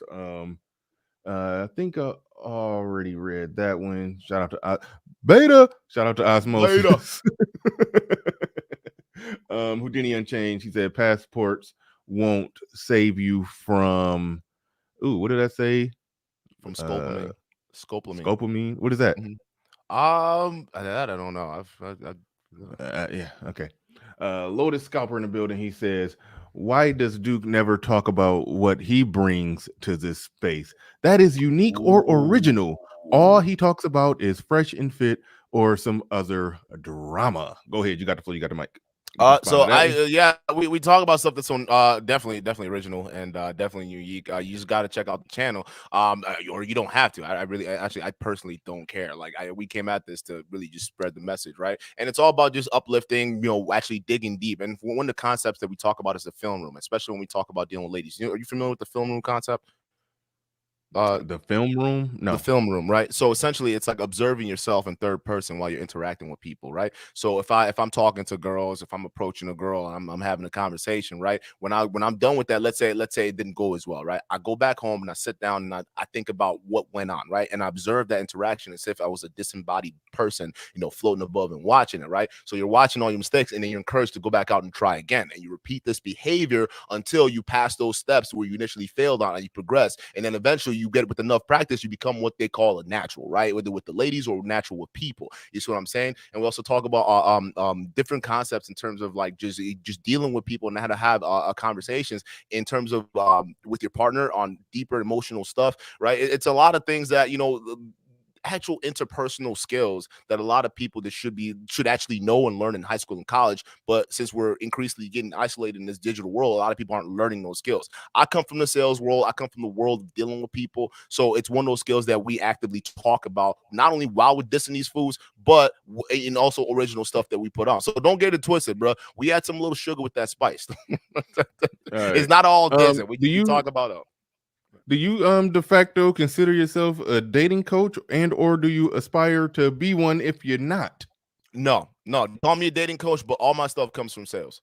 all my stuff comes from sales, like just dealing with people, because women are people. If you know how to talk to people, you should be fine, right? So that's what it is. So I'm telling people, you don't have to buy these expensive courses. Go buy you a sales book, man. I don't have any books. I don't have any courses, right? Which I find is interesting in the last couple comments, right? You know, what's in your closet? I'm not selling anything. I even encourage my dudes not to stand boy or fanboy. Let me not catch one of y'all stand boys, right? That's the thing. It's one of those things where you go pick up a sales book or a basic book, $25 on interpersonal communications, at least the basics of it. You already have the groundwork you need to be able to go out there and actually deal with people and deal with human interaction, right? So I'm actually giving you a world experience that exists out there that doesn't cost $700, right? That you can use and be successful with. DC in the building says, can we have Jesse Lee Peterson at the next meetup? I would not be against that. The next Black Manosphere meetup will have a political agenda, and that's sort of in Jesse Lee Peterson's wheelhouse. And we can have Osmosis come up there and ask a question about should he marry the should he marry the baby mama that he's dating, and hopefully Jesse Lee Peterson just says beta. Dark Knight Mentality in the building. He says, Bernard, all due respect to the brother, but I'm still trying to figure out what his positions are or what he's trying to bring to the space right now. It seems like he's just another critic. And you want to respond to that? Because I think it is something. Okay, what he's saying is partially legitimate. Like, for example, I watched a lot of your non-fresh and fit content, and I liked it. So yes, there's a I do have some problem with some people who, you know, they become a part of this space, but what they do more than anything is criticize the space. But your criticism of Fresh and Fit sort of did propel you and get you in the algorithm. So it's I thank him a lot. So thanks for doing this, buddies. yeah, let me say that. So that was sort of how I viewed you. You were doing, you know, okay, you know, all right in the views. And most channels, when they getting going, you know, the views are not great. Then you responded to some Fresh and Fit stuff, and you hit that algorithm. So you got to kind of ride the train. So I did look at it as you were just riding the train of critiquing Fresh and Fit, and then Donovan Sharp wants to jump in and defend them. So Donovan Sharp caught them hands too. So that was kind of how I viewed you, that you do red pill content, but you are on that Fresh and Fit Donovan Sharp critique train because it's working for you. So that's kind of how I looked at it. But you know, I'm 50-50 on Dark Knight Mentality's comment. I mean, you're saying some things I disagree with, like, because I think Donovan Sharp, the information that he puts out there, you can critique him because, you know, I don't know all the details, but I think he did get exposed to being married to 45, 46, 40. I don't know how old this woman is. She was like 40 something. It's irrelevant. But let's just say from meeting the mid 40, he got exposed to being married to some 45-year-old woman who I think got a kid. I don't know all the details, but yeah. So if you got all this game and all this stuff, but you basically making, you know, regular non-game having guy moves, then it makes you question the whole infrastructure of what you're building. And Fresh and Fit is in a similar situation with Fresh getting exposed with that situation there. And Myron, he talked the talking points real good, and I think Myron can pull some women. But the way that he operate, I think but again, the way that he operating the stuff that got exposed, he's moving goofy out there. So I mean, so that's something worthy of criticizing. But I didn't put you in the category of like you're just out to criticize the whole manosphere space. But right now, today, you have said some things where you called it an echo chamber, or with the lack of balance. And I think not the whole manosphere. I call them the hardliners, like the Rolo crowd and all that. I call them hardliners. Those are echo chambers. Those are, no. The entire okay. Let's just make that straight. I don't think the entire manosphere is an echo chamber, because then that could easily be pointed against us, right? But it's one of those. I'm saying the hardliners, right? Though, because I'm open to any kind of conversation. I'm open to have my ideas challenged and whatnot, right? Please challenge me. Let me know if I'm wrong, and I'm not afraid to admit if I'm wrong, right? But it's one of those things where these echo chambers, the Rolo crowds who like to close things down, the Donnies of the world, the Fresh and Fits of the world, right? The echo chambers where they want to keep things over there. I call them the hardliners because no one's really learning or growing over there. They're just getting angry. Everybody's getting angry. See, that's where I got some disagreement. I don't listen. think I look at the super chats, man. I'm not saying all of them, but some of them. Hey, listen, I don't listen. I don't have it in me to super chat $100 just to tell some chick that she looks weird, right? I don't have it in me to do that. I'm just saying, listen, you got to be feeling some kind of way to be able to do that. $100, G, $100. You couldn't do anything else with that money. You really okay? I digress. But see, right there, that's where it sounds like hating. It's like if you spent $5 to do that, you're okay with it. But $100, even $5. Even I exposed one of their fanboys, right? Because he came on our show. He super chatted us $5 just to talk shit about us, right? We read it. I'm like, listen, hey, if y'all just like super chatting people just talk shit, bring some of y'all hate over here. I want some of that. I want to see you on the comments because listen, because they do that over here and then they go over there and say, oh, they're careful. The evil eye's on you. Everyone's watching. It's like, how the hell you gonna pay money over here, talk shit, and then go like none of this makes any sense. So if you think it sounds like hating, no, they come over here and they pay us to talk shit too. Well, when the way I always look at it is, like you super chat somebody $50, $100. I give people the benefit of the doubt and I say they're super chatting because they like the content, they're supporting the platform, and just on the back end they're gonna crack a joke on the chick with the red hair with the annoying voice. But that's typically how I look at it. But overall, let's get into hold on. Shout out Torrell Boxley said, what's your thoughts on accountability? I think you already kind of answered that when that was a super chat that he had up there. Torrell, man, look, appreciate all the support, Torrell Boxley. Appreciate all the support. I like Torrell. Yeah, no, he's good. That's a good brother. He's hopped on my panel. I've talked to him. He's a good brother. He says, bro, I'm in the Midwest too, born and raised.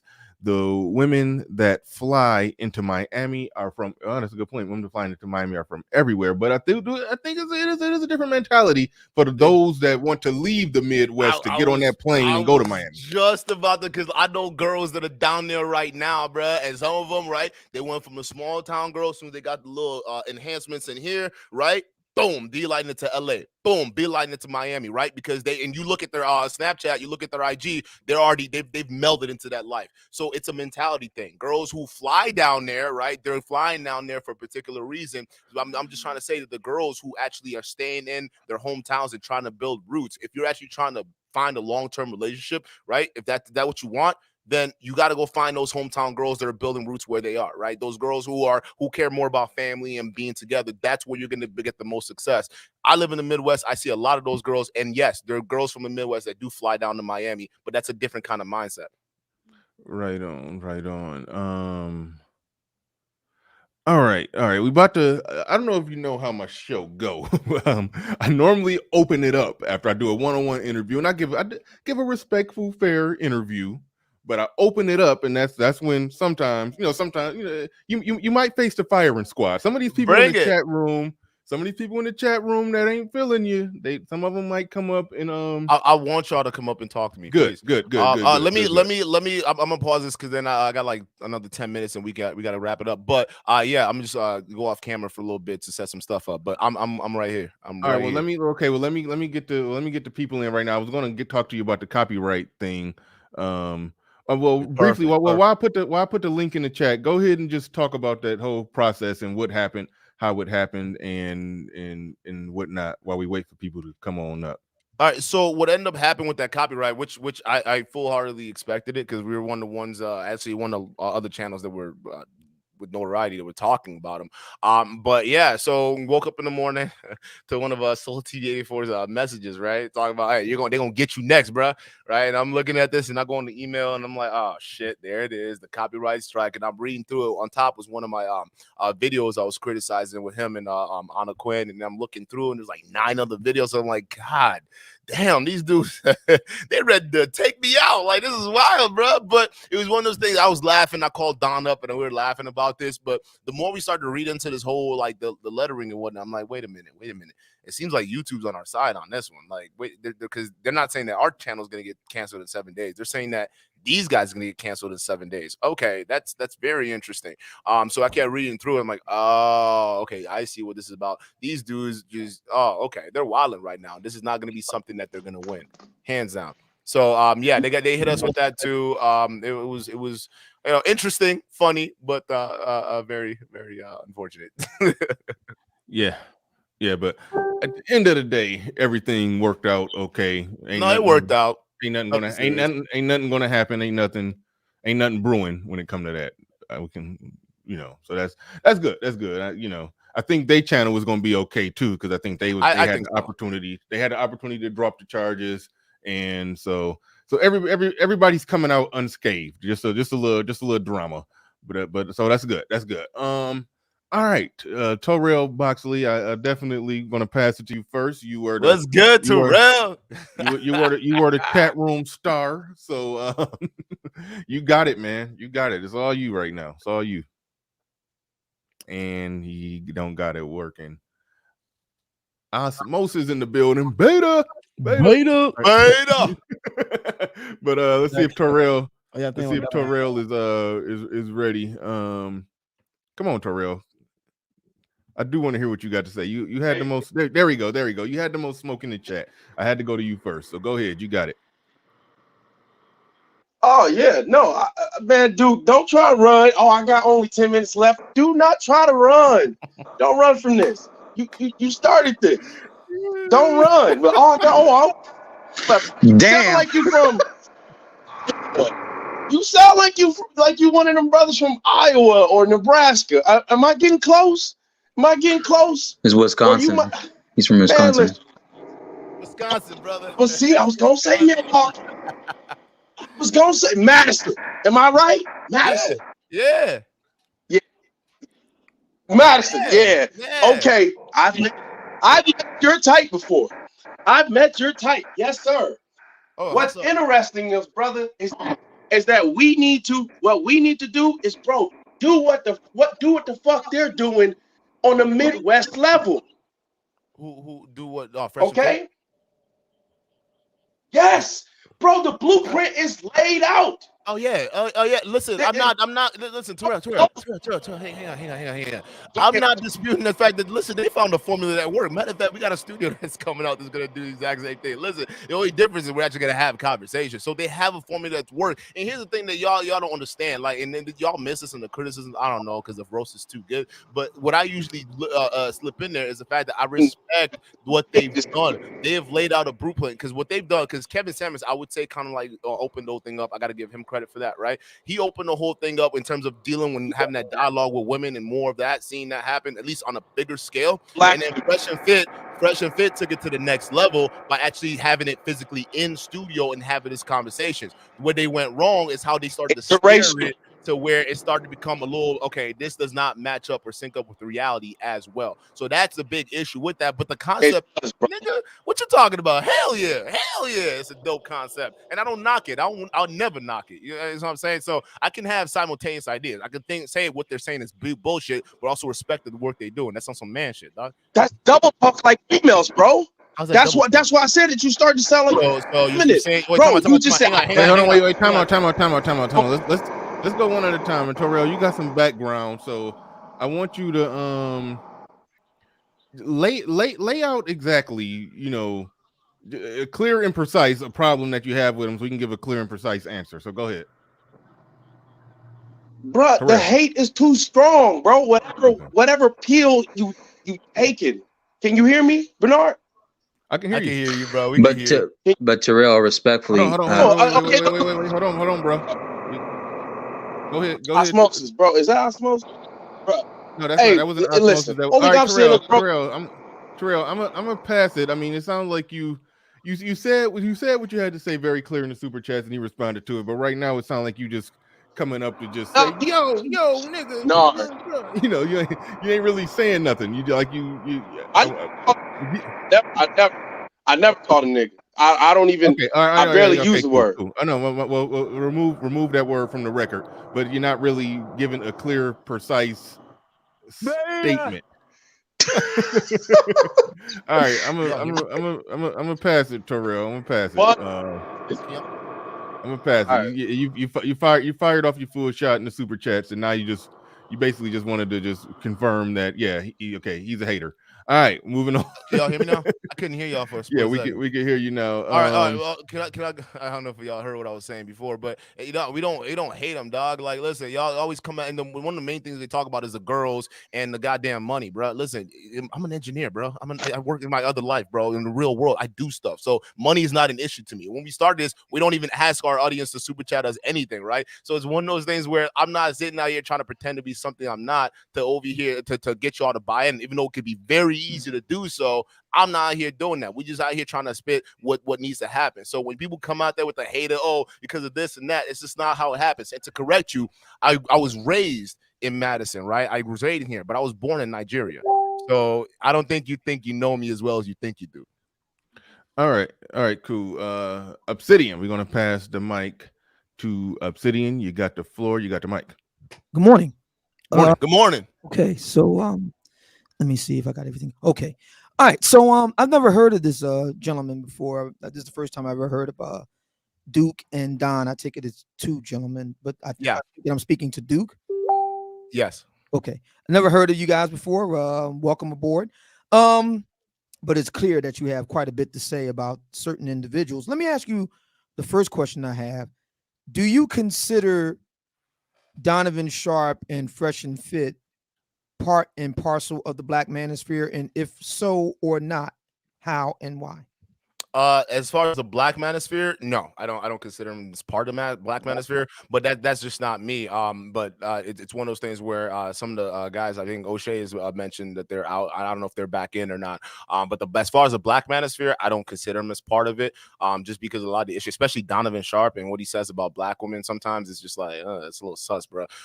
But I wouldn't consider him. But the greater Manosphere at large, absolutely, and I do believe that they have a part in that space. Okay, so with that being said, you don't consider neither to be part of the Black Manosphere.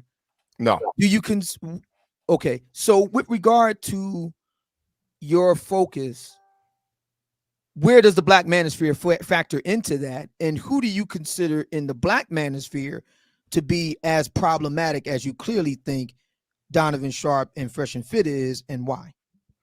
If we want to talk about if we go deep dive into the Black Manosphere, there's certain characters I think that could be problematic, like the whole Ramil. I don't know if you're familiar with that whole situation that's going on.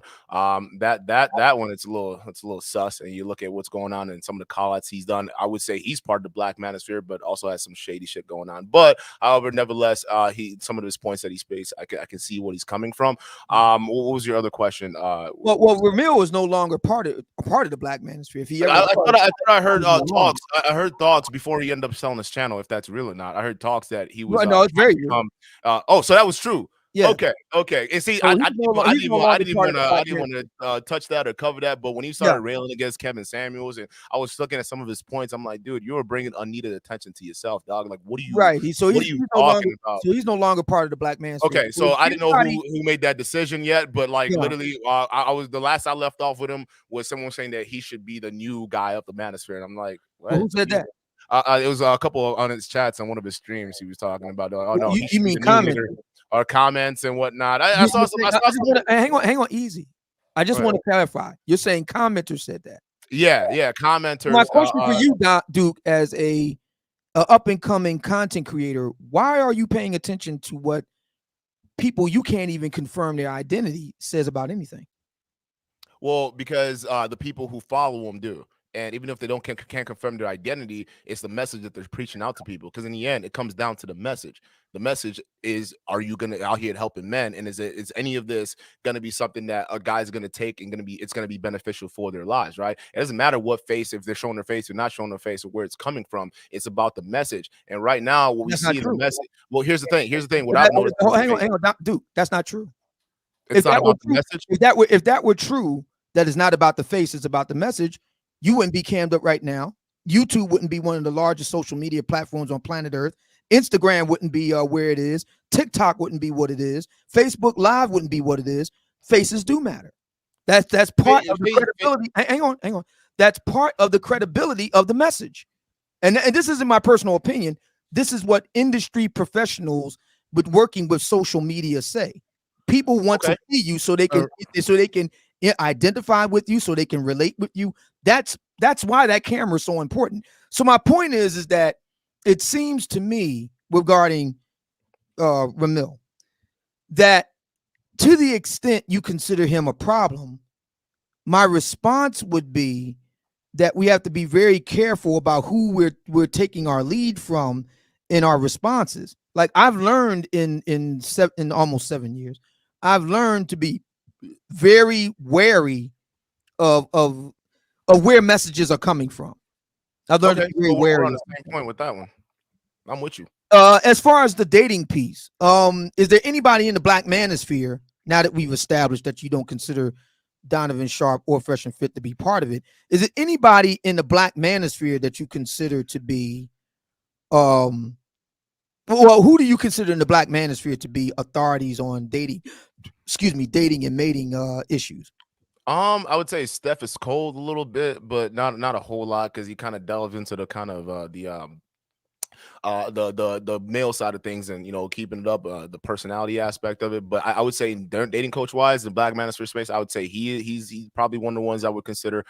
Who's another one? Alpha male, but Alpha male is more of the greater science of it. But I don't know if he came from the Black manosphere originally.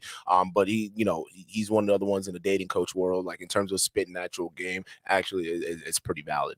I would say those are the. So it would be fair to say that you're not familiar with my work. Obsidian? Yes. Are you? I've watched some of your stuff, but it's not like I've 100% dived in. So no, you're definitely a big name into it. And what is it? You're also part of one that helped with Donovan Sharp and O'Shea Duke Jackson, getting that connection going. I helped a lot of things. Yeah. So it would be fair to say that you haven't read my book. No, I haven't. Have you read Alan Roger Curry's book? No. You haven't read Alpha Male Strategies book? No. Okay. Are you familiar with the work of Matthew Ridley? I'm familiar with the work. I've been thoroughly read through it, but I'm familiar with it. Okay. Jeffrey Miller? No. Cy Gadam and Ogie Ogas? I've heard Cy Gadam, yes. Okay. David Buss? That sounds familiar, but where you going, Obsidian? Where we going? Where we going? Well, the reason why I'm asking is because he said earlier, and I paraphrase, that these guys don't need to spend all this money on these courses. All they need to do is just get a book or two on sales, because game is just sales. Am I paraphrasing you correctly, Duke? Yeah, it's a interpersonal communication. Yes. Okay. I would respectfully disagree. All the people that I mentioned are well-recognized names and researchers in evolutionary psychology and the field, specifically as it relates to human mating. And while interpersonal communication, no doubt, is a part of it, it is by no means all of it. It's just not true. As a matter of fact, if you read Neil Stiles Strauss's memoir, The Game, for example, it's pretty well laid out right there alone. Although that there are many other really good works. Rollo Tomasi. I've read that. I've read Neil Strauss The Game. But here's let me just to push back on that, and why I respectfully disagree is that interpersonal communication, it's actually the basis of human interaction. I say that's actually the backbone of it. So if anything else, you can't learn how to talk to people if you don't understand how to basically deal with them, not only in person, right? Feeling the emotions and like the body language and things like that. You need to be able to understand those things and be predictive about it, right? And a lot of people are clueless about that. They can't pick up social clues, and this is why they're bombing and failing. So to say that doesn't play as an importance, I have to respectfully disagree. No, I didn't say that. What I said is that human mating encompasses more than mere interpersonal communication, the vast majority of which, as you just alluded to yourself, is nonverbal. That's something else that's covered within the lexicon of game, subcommunication. So I'm just simply saying that it's a lot more than just being a salesman. Understanding human mating is a lot more complex than that. All right, we'll come back to your line of questioning, Obsidian. I want to see what now I can't even see who else I got in here. Let me see. This is, who is that underneath? Marquez Rodriguez. Yeah, Marcus, or you can call me Marcos. Yeah, how you doing, man? I'm doing good, Go ahead. You got the floor. You got the mic. Well, first of all, brand new subscriber, so congratulations, Brandon. Happy holidays. And Duke, what's up? How you doing, man? What's good, Marcus? Is that Marcus? How you doing, brother? Yeah, and so there's a bit of a pushback, only because I'm more of a guy that's in the 50-50 of it. I used to be more of a I guess, new subscriber to Fresh and Fit a year ago. So I went down back to like a 50-50 to like a 60-40. And the thing is, consistency is key. So the problem with a lot of this Fresh and Fit, 50-50? What do you mean by 50-50, 60-40? What exactly are you talking about? So for me, I used to be more of a supporter of Fresh and Fit, but then not that I'm excusing you're human, you can make mistakes, but consistency is key. And if you mess up a lot of times and you're not really backing what you're preaching, if you're making these sort of contradicting claims, it kind of sours your brand. For example, if I were to open up a restaurant and I can't expect on that. Right. And if I'm opening up a restaurant and I need to understand that I want the criticism on both the good, the bad, the best, and the ugly. And when you get up in the limelight, in the spotlight, remember, celebrities, athletes, etc., people of YouTube popularity, Instagram, social media, it's going to happen. So the best thing you can do is to be consistent, leave your personal life out of it, because that's where they messed up. They basically shot where they sleep when it came to involving themselves, using their platform as a leverage for women. It didn't help when the DMs were exposed, and the woman had every right to do it. I didn't fully respect everything she did, but I understood as a woman, hey, boom, it's open target. It's basically a hunting season. So stuff like that wasn't helping him out, Myron Gaines specifically. And then Fresh and Fit, obviously, he has his own way, which is every right. He wants to enjoy the fruits of his labors. But then again, he says, hey, don't leave with your wallet. But then it kind of contradicts itself when it's like, hey, the girl, she didn't meet me until she met me on the yacht. But so it's understandable. I get it. They're doing good things. There have been chats that I've heard where the women or wives have said, hey, thank you, FNF. You helped me with my family. You helped us stay together. I understand now how to be a better wife. Or men in general have gone to be successful, which I will give them that credit. They do say a message, which is, hey, you don't become successful to get girls. You become successful for yourself. And then a byproduct and reward of it is the women, which I respect on that platform, on that side of their message. Because me and Duke, we do have disagreements and agreements, but we agree with a lot of what they say. Is just sometimes the way they say it, and sometimes basing it a lot on statistics and data can be a defeated point of view. So I'm just trying to be fair and unbiased. Wait, and back up. Say that again. Wait, back up. Say that last part again. What'd you say about statistics and data? Well, statistics and data is important. I believe I understand that. I see it a lot, but especially with my resume, when I have some of it interning in law and courts and criminal and family court. So I understand where that comes into tact. But then if you keep focusing so much on statistics and the data, you're going to have a self-defeated kind of point of view where it's like, well, some guys will give up and say, well, man, I know that only 10% of 100 six-figure earners, it's only going to be 10%, and 3% of them are going to be men. So I probably will never get up there. So I think my message to help men out is to try to make these average income families. I know I'm going on a tangent. I'm sorry. I apologize. Are you implying that the simple acknowledgement that 10% of men, I mean, I don't know where you got from when you said only 3% of the 10% is going to be. I don't know what you were talking about there. But are you? Well, I'm talking straight males. Because you got to understand, you got to include gay men, lesbian women, celebrities, or teenage children that are rich. Yeah, majority of the people that make $100,000 a year are straight men.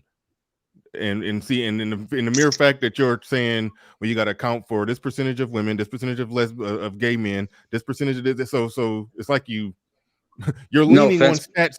You're leaning on stats now. I mean, yeah, but Brendan, I'm he's repeating what FNF says. What they say when they say what they say. I understand what you're saying, but the simple point is that I don't think anybody is saying, or I don't think the implications are that you should be defeated for the mere fact that only 10%. No, I'm not saying you should be, but I'm saying some people get that way. They do end up saying, well, what's the point of me trying then? Some people will take it that way. I'm not acknowledging saying that, no, everyone is going to be defeated purpose, or there's no point in them. No, I'm just saying here's the thing. Let me let me actually bring what he's saying. So, because I get messages like this all the time. I get it from their detractors a lot, right? That end up coming over to our channel. And the message is, one of the ones that I get was this 23-year-old guy, right, talking about, hey, listen, man, I appreciate your channel because based off the conversation you guys are having, it makes me realize that I don't need to be this six-figure earner to be able to go ahead and go talk to a woman. Like I can actually just be. I don't think anybody said that, man. No. It's they don't have to say it, but it's implied when they have the whole rounds and make him go ask the questions. What are you interested in? Or what kind of man are you looking for? Oh, I'm looking for 6 figures. This, he's got to do that, right?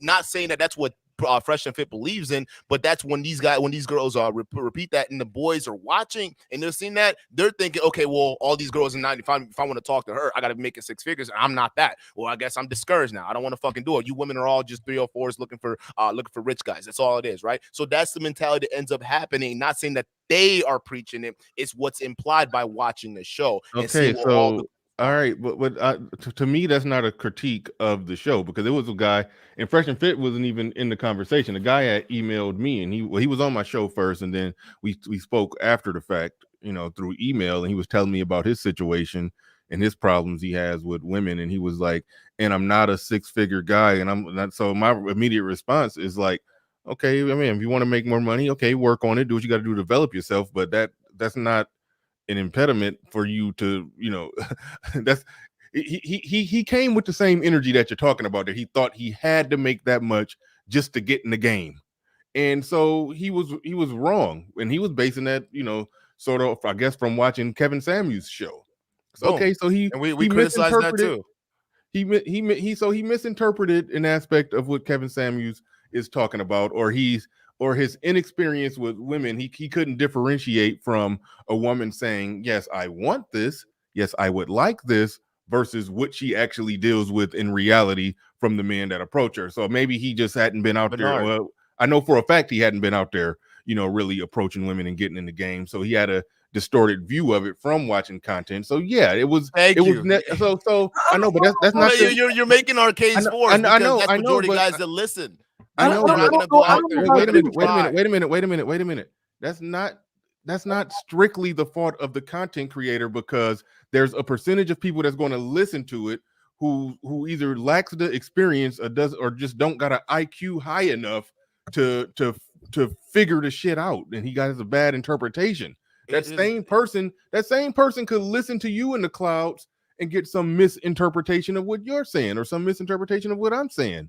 So, I mean, to me, that's bending over backwards to criticize the content creator, because, out of the million people that listen to them, a percentage of them are going to misinterpret the information and have a defeated mentality. I can guarantee you that person showed up with a defeated mentality. So it's not the content. But that's the. But here's the thing, though. Bernard, hold on, Obsidian. You got respect. What I gotta say is, that's the thing, though. Majority of guys who are coming into the space are coming from a place of hurt. They're not gonna listen. I didn't even find out about the manosphere space until I was going through my divorce and custody battles. That's when I had to come in and say, okay, what in the hell is going on here? How can I deal with this, right? But before that, I didn't come here to talk about women and all the stuff. I didn't need that, right? But the vast majority of people who are coming in here to prove to back my point are coming in from a place of where they're not feeling, they're dealing with they're not having the best of experience with women out in large. Essentially, that's the best way I could put it, right? They're coming in here from a place of hurt, and they're trying to get to a place of understanding. But what they end up finding with some of these places is they're running into platforms where they're looking at women saying, oh, well, you got to be 6 figures, you got to do this, you got to do that, you got to have this, you got to buy me this, right? They're not just seeing that on these platforms, but they're seeing that on social media at large when they're looking at TikToks, Instagram, and thinking that that's what reality actually is, which is not. So when they're coming to the space that's supposed to be helping men, they're seeing them interview these girls, and all these girls are saying, oh, I want 6-figure man, he got to be a millionaire to fuck with me, all these different things, right? Knowing that doesn't reflect reality, then that's a problem, because those guys are going to start buying into that nonsense. What essentially ends up happening is these guys are going to get discouraged and not even try, and they're going to grow more resentful as time goes on. And that's what we're just trying to rail against. It's not saying that I agree with you, Bernard. It's not the fault of the content creator. But you got to understand is the way that they're presenting their show, and to the guys that they're dealing with, that's an issue. That's getting them to think that kind of mentality. Do you think that Kevin Samuels and Fresh and Fit do a good job at pushing back and refuting the female delusion about their possibilities out there in the market? And then so for that reason, I would say it shouldn't be a problem it shouldn't be a problem that should be pointed out. I mean, the guy who's lost and comes away with that message that because he only makes $50,000 a year that he can't get a girl. Okay, if you encounter that guy, yeah, you need to help that guy. That guy, So, but overall, I mean, I'm just going. I'm past to Obsidian. I think we can damn near agree to agree because you No, we agree on a lot of points. You acknowledge that it's not the content creator's fault. Yeah. And you acknowledge that somebody is going to interpret it wrong, and you also acknowledge that they do a good job of smacking down and refuting the ideas that come out of the female's mouth when they start talking in all their delusion. Then for that reason, there's really no problem. I mean, basically what you're describing is some of the stragglers who get now I gotta push back because then eventually that does become a problem. That's what I'm trying to say. It's not just because it's no problem. I don't want to take up the space. I want to Obsidian to go. Yeah, because I definitely want to jump in here too. I know I just came up, but go ahead, Obsidian. Go ahead. I was just simply saying, is a kind of ancillary point, but I want to make it anyway. I disagree with the notion that you don't have to be successful to be good with women. I think that is a very bad message to sell to black men. Time out. I don't think it was you don't have to be successful to be good with women. I think it was they were talking about guys who felt like they couldn't get a woman at all because they were not a top 10%er. Right. If that's the argument, then no, we do need to let the guy know, no, you can roll up your sleeves, get in the game, but also, yes, try to go and try to make the money. Well, that's well, what I would like to say. That's what Fresh and Fit would preach. That's what Donovan Sharp would preach. That's what Kevin Samuels would preach. Everybody agrees on that. So I don't think it should be any disagreement or fighting amongst that. We shouldn't be arguing about stuff we all agree with. Well, I don't agree with it. I think you should be the best. You should be the best.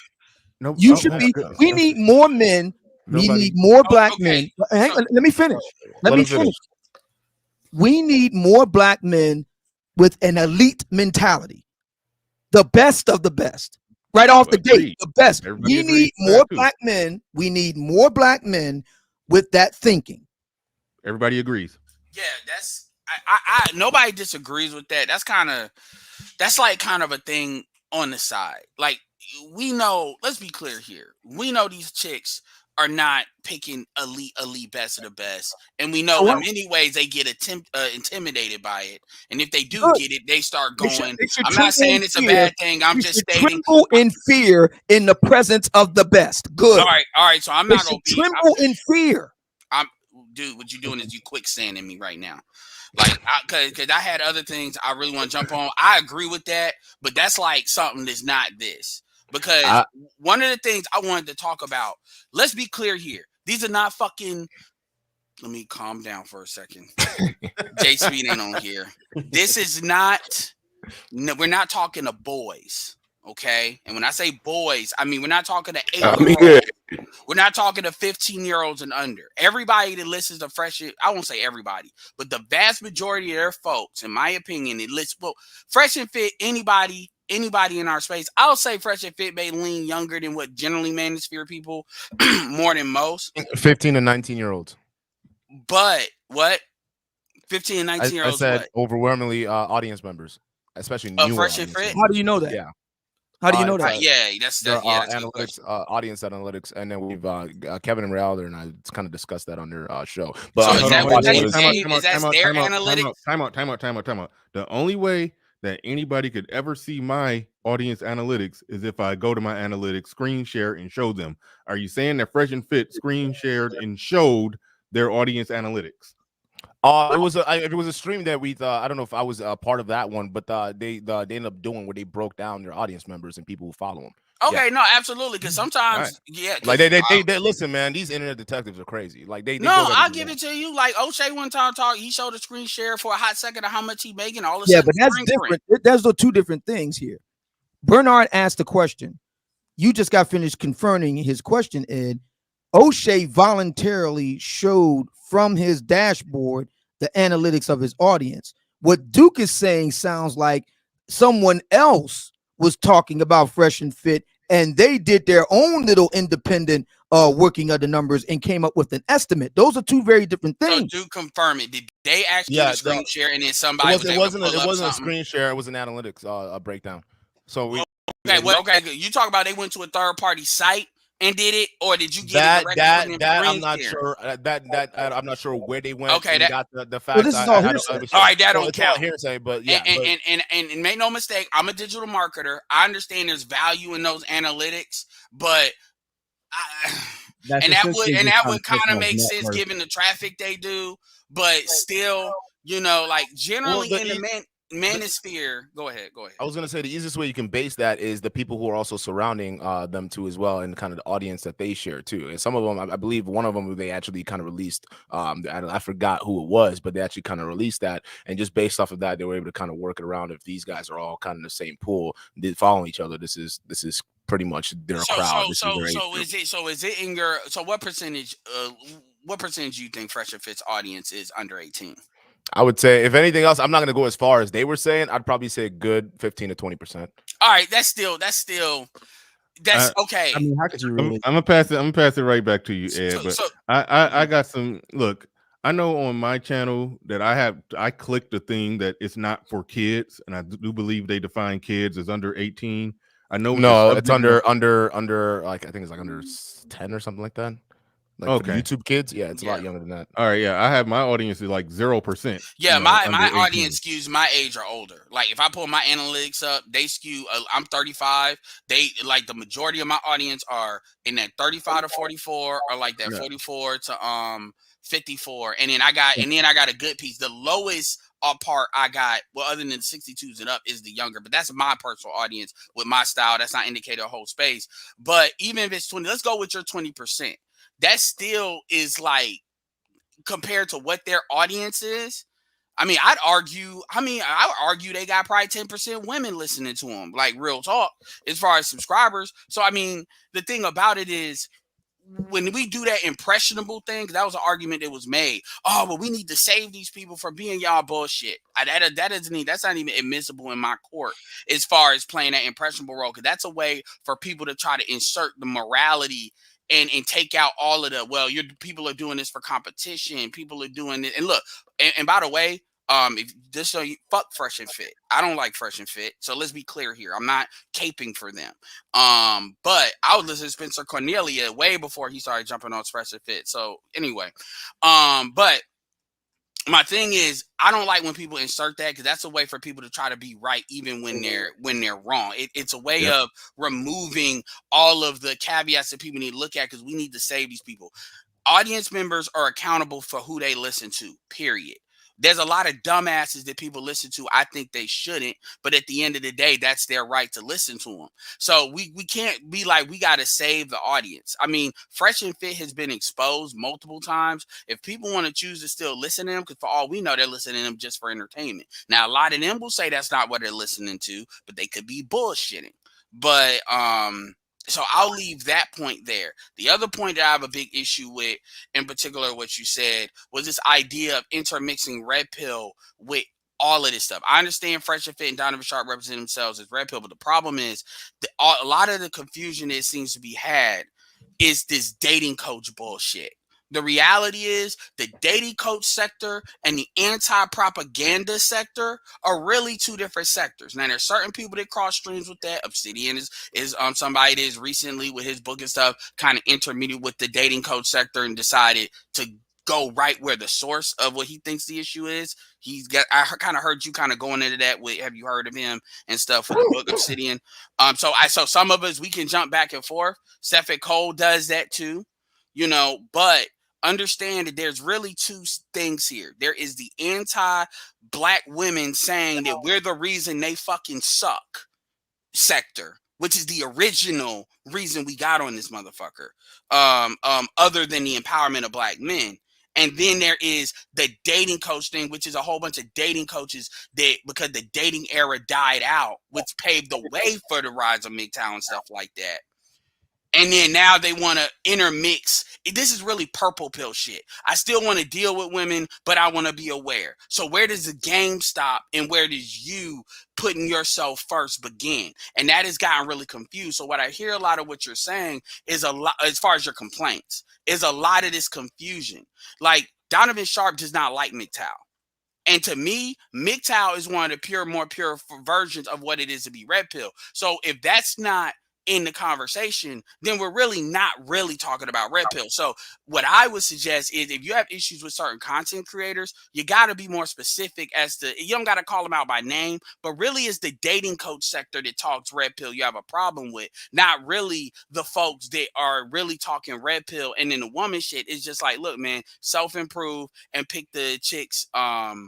If black women don't like you, you got SYSBM. I call it intercultural dating, when you date black people of other cultures, because there may be a cultural compatibility problem. You got the passport bros. We're really not here to teach you how to be able to deal with women. We're here to tell you to be the best self you need to be. And if those women don't want you, that's their right. Pick ones that do. The end. But the dating coach sector doesn't do that. And that's where the bullshit starts. I respectfully disagree, Edward. All right, well, hold on, real quick. Hold on, City. I want to do get to my super chats. Stills Lee, whatever you say that. But just call him Stills. That's what I'll call him. Yeah. Okay. Anyway, shout out to you. Appreciate the super chat. He says Duke and Don seems to be implying he has a special power to decipher how Fresh and Fit audience is reacting at all times. And according to D&D, I don't know who that is. They are. Oh, Duke and Don, they are all interpreting the information to their detriment. Thank you for the super chat. Appreciate that. Okay. Just sit on. I mean, we kind of already addressed that one, but so yeah, just sit on it for a little bit. I think I read this one. Oh wait, hold on. Let me dig them up. Shout out to Nick Penn. He says Bernard Chanel on the head. He's talking about a previous comment that I made. And shout out to Terrell again. He's a super chat champion of the world today. He sent so many of them. He says, brought in the Midwest, born and raised, a woman that flying to Miami from everywhere. You're leaving out a lot of information with them. Thank you for the super chat. Remember, appreciate you can star them. Yeah, that's what I'm doing. I've had to remind myself. Yeah, no, I some of them I forgot to star. Nigerian flex, that's funny. Duke and Don says it's not the fault of the content creator, and yet they critique the content creator. You got it. Can I just respond to that real quickly? No. So just real quick, it's not that. So with that, when that particular conversation, we're saying that not everything belongs to the fault of the audience does, right? Belongs to the fault of the content creator, because obviously they're not responsible for everything, but what they are responsible for is the messaging that they put out. So if they're putting out messaging talking about they like to beat their meat, watching girls get beat up online, I'm sorry, dude. There might be somebody out there watching that might vibe with that. And since you're an authority, that's something you got to be careful of what you're talking about. Crazy people out here. All right. Listen, yes, I do feel like when you go off a one-off comment that somebody said, that's not what they teach. That's what he said one time, probably joking. Read his blog. Well, Bernard, this is how you get when the dude in Baltimore decided to delete his ex-wife and ex-girlfriend. This is how you get Kevin Samuels is responsible for that, because he shared solo TV. Because that is literally that's what some of the women are doing, trying to push. And then this is how you get with Kevin Samuels, people doing what petitions talking about he promotes violence, even though we know that's I don't agree with that. But I'm just saying that's how far people can take it. The reality is, and I remember when Boyce Watkins, where the FBI literally contacted Boyce Watkins, he talked about this. This is Boyce Watkins now, because one of the dude that they blew up with a remote control car, basically had bought some courses. Now, keep in mind, Boyce is an economics guy, and I've bought some of his courses too, the sales ones, and I didn't, trust me. Was some bullshit? They were all right. They were all right, but they weren't somebody out. If you're already not have a good mindset on sales, it's kind of one of those things. Yeah, it's not something that I say if you're trying to learn how to sell, you would get, and that's how it was sold. Not that I needed it, but I got it. Anyway, but my point is, we know who Boyce Watkins is, and all his courses are not great, but the FBI contacted him. So we gotta understand that people. I'm not saying that's what you're doing, Duke. I get, but you gotta understand people weaponize that all the time in order to censor people and shut people down. So at the end of the day, it is the account of, unless you saying some absolute fragrant shit, like they could say you are actually inciting violence, but you gotta actually be doing that. That's it. So Fresh and Fit he does do that. Not Fresh and Fit. I'm talking about Donovan Sharp. I'm talking about even some of his older content. He does do that, dude. Okay, give me an example of him inciting violence. He went on a 5-minute rant talking about how he like punched a dude in the face. So I'm paraphrasing. I remember that story. But, okay, you remember that? Okay, cool. And he said it was wrong. Donovan literally, I remember that. The dude was bleeding on the ground. He told him not to get up. And Donovan said, I had anger management issues. I was out of control. I deserved to go to jail. And I was fucking crazy back then. Do not do what I did. That is a quote to what he said. And yes, that was a brutal story. Because I was like, God damn. He said he hit him. The dude was just watering blood. It was gushing. And the dude said something. It was like, he got in his face, but it wasn't like it was, but it wasn't. It warrant that kind of response. But all you heard was him inciting violence. Talking about violence is not inciting violence, bro. Just saying. All right. Pablo Fresh go in the building, and Pablo makes a really good point. As usual, he says, sound like he wants content creators to cater their content to basement dwelling incels. Shout out to Pablo. I don't know what show you watching, but I ain't got incels on my show. I don't know what you're talking about. Well, no, but I see where you're going. Where you're saying it sounds like you want content creators to make sure that they make it basement dwelling incel safe, to make sure that they spell it out just right, so a basement dwelling incel doesn't get the wrong impression and think that he can't get a girl unless he makes $150K, and then he gets defeated, and then he gets down in the dumps. It does sound like you want them to account for that guy. Like, they can't account. A content creator can't account for everything, and they can't account, but don't tell them lies. Like, you're not living. I don't think if you're not living that life, don't freaking try to portray it to them. Everything about that is all it is. And those basement dwelling people, that's all they see, and they think that they can't replicate that, or they think that you have to be that in order to be messing around with the girls that are on that show. So I mean, I'm just saying, I'm gonna come back here. I could easily do that. I could have broads walking around here, standing around here. I could be doing that and try to show off the flag. And guess what? I probably have way more freaking subs and way more views than I would get, right? But it's one of those things where you want to keep things authentic. I don't need to show you. I don't need to be flexing my muscles for you to know I'm fit. I don't need to be sitting here flexing my cash. You know, you got to tell y'all I got it. I'm letting y'all know. Did you get the freaking message? Right? It's all about, are you doing what you need to do in your life? Are you the basement dwelling incels? Are you going out there and doing what you need to do, taking care of business? That's all it is. I don't need to come out here with all this showboating, chain necklace and whatnot, because if you really think about it, you look at the arguments these dudes make, the arguments they make is about you're not rich, you don't have the money. That's literally the rebuttal to all the stuff that I talk about. Well, you don't get girls. And it's like, what? Do you not see what's up? I just have to point that out. So we're gonna hold on. Yeah, we're gonna move it forward. Like we've more or less responded to that. Like we'll be rehashing if we go back with that. But shout out to Solo TV 84. He says, "Dear Duke, you can stop using my name for clout.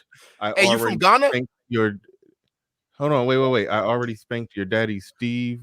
Who's your daddy? I believe so. Steve is not my daddy, dog. I understand. Steve Dean Williams. Okay. Why is he referring to you and Steve in that way? Are y'all like tight? I don't know. We are tight. We done content together. He's a family friend of the show at this point. Okay. No, he's not my dad. Steve is just as bad as Fresh and Fit, by the way. But go ahead. I'm gonna tell you this. Listen. When we talking about the game aspect, he got a couple girls wet on our show. So I mean, I just observation, just seeing that. So you go back and watch those episodes. So that was there. All right, Solo TV. Do you know? But do you be keeping a Solo name in your mouth? This is something I don't know. I never. I only use his name like twice. But here's the thing. Here's the thing. In my defense, this man did say that Trump was supposed to be president last month. Hey, Solo TV 84. It's almost 2022. You owe somebody $1,000, brother. And Trump's not president yet. And another thing too is we have dating coaches for the most part in-house. Right. I mean, you've got Obsidian, you've got Alan Roger Curry. You've got who does claim red pill. He doesn't claim MGTOW, but he claims red pill. You've got technically, even though he's not in the space anymore, he's still adjacent to the space. Ron Wells, Cousin T-Taw. So we have our people independent of the traditional dating coaches. All right, Flying Low in the building. He says another L for Duke. He Ben Simmons at the free throw line. All right, we about to go to Osmosis Beta. We got to go to Osmosis real quick. You got the floor. You got the mic. Yeah, I watch all the channels. Obviously, Obsidian. I haven't really heard a lot of your content, but I just bought your book a couple minutes ago, so I'll check it out. Hey, good for you. Good for you. And I guess, like I said, I put a comment earlier that, I mean, Fresh and Fit's like the Jerry Springer of the manosphere. So I don't know why we take it that serious. Like from what the comments I've seen, and one of my biggest streams was when I was covering them, when acting that they hold the girl pulled the strap, and like talking to some of his fans, like of course the stands came over there, but it seemed like most of them had a grip on the concept that it's just entertainment. So you know, I mean, all the pocket watch, I don't know why we're pocket watching so hard on what don't say we're. I don't know why, Duke. I don't know why you guys are pocket watching so hard, because it's almost saying like, if your channel pops off, that you don't deserve to get these super chats and etc. So that's why I guess I'm kind of coming from, because if these young men are coming in all red pill raged up and they're finding Fresh and Fit, they're going to find all you guys channels through the medians of all these collaborations, everything at some point. So if that's their entry lane and they're really like that demographic you're saying, that they're that young, then eventually at some point they're going to graduate out of the red pill rage situation, which, you know, like I said, a lot of Fresh and Fit kicks, and finding, you know, the more legitimate, I'll say more experienced men in the space. So I don't think it's necessarily a negative. It's just another part of the manosphere. Like I said, that's more of the entertainment part of the manosphere. And obviously Myron, you know what I'm saying, has read every book, like you said, and he just kind of regurgitates the information, and he does it very well. I don't think Fresh really studies it. I think he just kind of coattails off of Myron or anybody. I think he studies it. He just doesn't speak as fluently or as fast. I mean, he has a speech impediment. Like, I mean, so it's kind of hard to be a fluent communicator. Yeah, but, Fresh comes at it from an internet marketer standpoint. It's because and that fake it till you make it. I do want to been doing that. Yeah, their whole thing. One thing, Fresh should do anything to get on. Basically, if you look at his whole content. Yeah. But to his credit, he'll do what what's his name, Aziz will do with the roommates as far as chasing people down to get interviews. And that's not I mean, it takes a lot. That's groundwork shit. Like really doing that, what it takes to do that. I'll give him respect for that. But he do a lot of the putting your name on like Here by Forbes, being in front of a plane. He's like he uses the light side and the dark side of the force when it comes to sales. Well, one thing I want to do, I want to challenge the notion that they're just entertainment. Like if they just had chicks just come on and just bounce around and twerk and play on the stripper pole and that's all that happened on the show, then I would say, okay, it's just entertainment. But how do we differentiate them being just entertainment versus Coach Greg Adams? Is he just entertainment? Entertainment drives. If you look at why Fresh and Fit is successful, the entertainment drives the success. When you look at the people that they bring on, I'm not saying they have nothing of value. No, I got a better example. Okay, Kevin Samuels' show is extremely entertaining. That's the reason he went viral on WorldStar multiple times. His show is very entertaining. But if you watch his show from beginning to end, it's some good information in there too. There's some good discussions being had in there too. So that's why I don't play the just entertainment. Let me rephrase it. I guess that's a way to just sideways hate on them, saying, "Oh, this is just the kids over there joking around, and it's just a bunch of kids, just a bunch of kids who like to watch." Let me ask you this, Bernard. Let me ask you this, because you made a really good point in bringing up our good friend and brother St. Kevin. So Kevin has done the equivalent of several master classes on various topics. For example, his high value man concept. Okay, he's actually done, a master class on that. So the question I would have, what do you mean by master class? Well, okay, so he introduces a topic. Mm-hmm. He breaks down that topic in itemized bullet points, and he expounds on each one of those points. Hence why I say a master class. Yeah, my question would be with regard to Fresh and Fit. Have they done anything like that? It's original. No, they haven't, but that doesn't refute my point either. Yeah, I don't think I'm trying to say that. It's just, I mean, like they package value in the Trojan horse of entertainment, and I think that's what. Where's the educational value? I just gave you an example of a clear case in point of Kevin doing. You could clearly see that he's giving some educational value, whether you agree with it or not. So I'm asking, where is the educational value of what Fresh and Fit is doing if the argument is that it's derisive to simply dismiss them as merely entertainment? Okay, where's the educational? I'm not before, but hold on, wait, hold on. I got you. Wait a second. I was gonna say I gotta get going in a few here. But I would say this on the terms of that entertainment thing. If I can just leave off on this, Bernard. Here's the thing. My issue with that. A lot of the Fresh and Fit stands, I call them stands, that come in our chat will say, "Oh no, it's just entertainment." They use that as a talking point. But my pushback is this, right? Entertainment eventually becomes your reality, man. If you're watching something, I mean, look at reality TV shows back in the day, right? Oh, it's just entertainment. It's not real. It is what it is, right? And then all of a sudden, now everyone, fast forward 2021, is trying to live their life like it's a goddamn reality TV show. The fact of the matter is, people take influences for even what they deem as entertainment. So I don't even think I consider that as a valid point, as people saying, "Oh, it's just entertainment." No, it's not, because at the end of the day, it's one thing that's influential. That's what it is. So that's fine. They could do what they need to do on their show and whatnot. No one's knocking them. My thing is, I'm just making sure that the young men who are listening or have the critical thinking skills to at least suss out, okay, this is just fun, all right, and this is just play. This is serious, because if they don't know how to do that, they're gonna think all that's the same, and that's gonna end up crowding their but again, this mentality you have, I just want the young men. Like, Fresh and Fit is a small part of the media apparatus. These men that you're talking about, these young men, impressionable.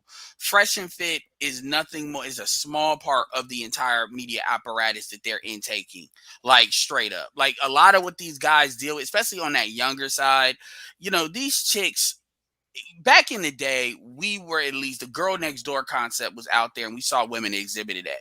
These women, a lot of these women on some straight up different shit today. Bro, there's some demon time. But there's some demon time. I know that. But like, it's one of those things where you gotta. You're not gonna learn that. But you're not gonna learn that in a DM on demand course. You're not gonna learn that in all these different courses, bro. You gotta learn that by dealing with women. That's what I'm saying. I'm just saying, take it with a grain of salt. Let me ask you this, dude. Let me ask you this, because you've been talking quite a bit, and I know you have to run. You've been talking quite a bit about courses, and by courses, I have to assume you mean Fresh and Fit's courses. The DMs on to a certain extent, Donovan Sharp's courses. Am I right? Womanese, yep. Okay. So my question then becomes this. On what basis are you able to be such a strident critic? Have you actually taken these courses? Have you studied them for yourself? Have you discussed them to any degree or detail in your lives, your podcast? Steve self-course too, by the way. No, hang on. That's an interesting point. I'm glad you point that out, Ed, because given the self-admitted relationship that Duke has to Steve the Dean Williams. So let me ask. Have you, again, for clarity? You've been very strident about your opinion, which you have the right to do, regarding Fresh and Fit and Donovan Sharp's courses. My question to you becomes: have you actually reviewed this material for yourself, front to back? Have you discussed this material in detail on your platform? Yes. We did it with actual, not only me, but with people who've actually also read the book, and we talked about it. And we discussed it. We broke down theories, especially not even that. All three of the Rational Male books. I got them sitting right up there. I promote all the time. We've had conversations about it. No. I'm talking. Yeah, Fresh and Fit and Donovan Sharp, and I put all three of them in that. I got to step away. If I talk about Fresh and Fit, I got to talk about. Hold on, yeah. I got to step away for a second. But since you've looked at people's courses and books, and you're real tight with Steve the Dean, have you seen his course? And what was your thoughts on the booty eating part of his course? I haven't. So Steve the Dean, I admit I haven't seen his courses. I haven't read or breaking down in detail, but I'm sure we can do a show on it and break that down. Yeah, I got no problems with that. Hang on a second. So there's actually a part in Steve the Dean's course where there is actually a section about eating the booty like groceries. I've been told. I've been wild, told. Dog. Hey, listen. This is people out here do some freaking. Hey, dude. Google when you get the chance. Search on that in the background. Search on YouTube. Search on YouTube. Marcus Brown. Hey, look, I'm not here to judge another man what he does. Search Marcus Brown, Steve the Dean, and look at the video that comes up. I mean, it is interesting to see the syllabus of the master class, and you go through the various bullet points, and then there's master class, bullet point number 6, class number 6, lesson number 6. Professionally eat the booty like and that's cool. I'm not gonna put you on trial. This is why. No. I love this. I actually love this. Please, you gotta keep it coming. I'm actually having fun here. My thing is like this is why when you get into this whole courses and books and whatnot, this is why I tend to stay away from it, right? And I tend to just refer to people who are professionals, right? People who actually do. So like, have you guys read the book The Wedge?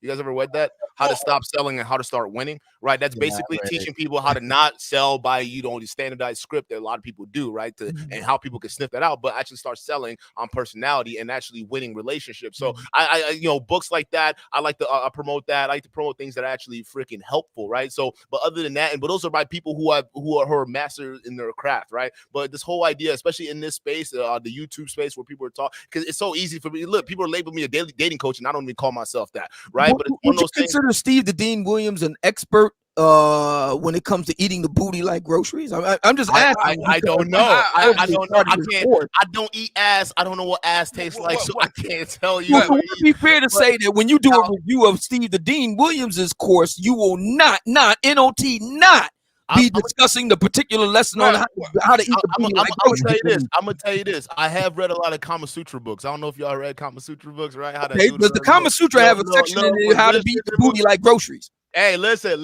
I have several copies of the Kama Sutra. I'm going to go back and review it and see. You know what I'm saying? Hey. They have every position. It works. I would tell you this, man. You introduce something new, it works. I would tell you this. Now, listen, personally, I'm not going to do it because I won't eat my own ass. So why the fuck would I eat somebody else? But I'm just saying, all I'm saying is a lot of this, man. I know a lot of these guys. Hold on. Can I finish this point real quick? Going back to the whole courses thing. This is why I tell people I don't come out here selling shit or promoting shit. I'm just out here just talking about the message, and a lot of the messages are just from real world experiences and experiences that other people bring in. Well, Steve has been married for a very long time, and that could be one of the secrets to his success. That could be.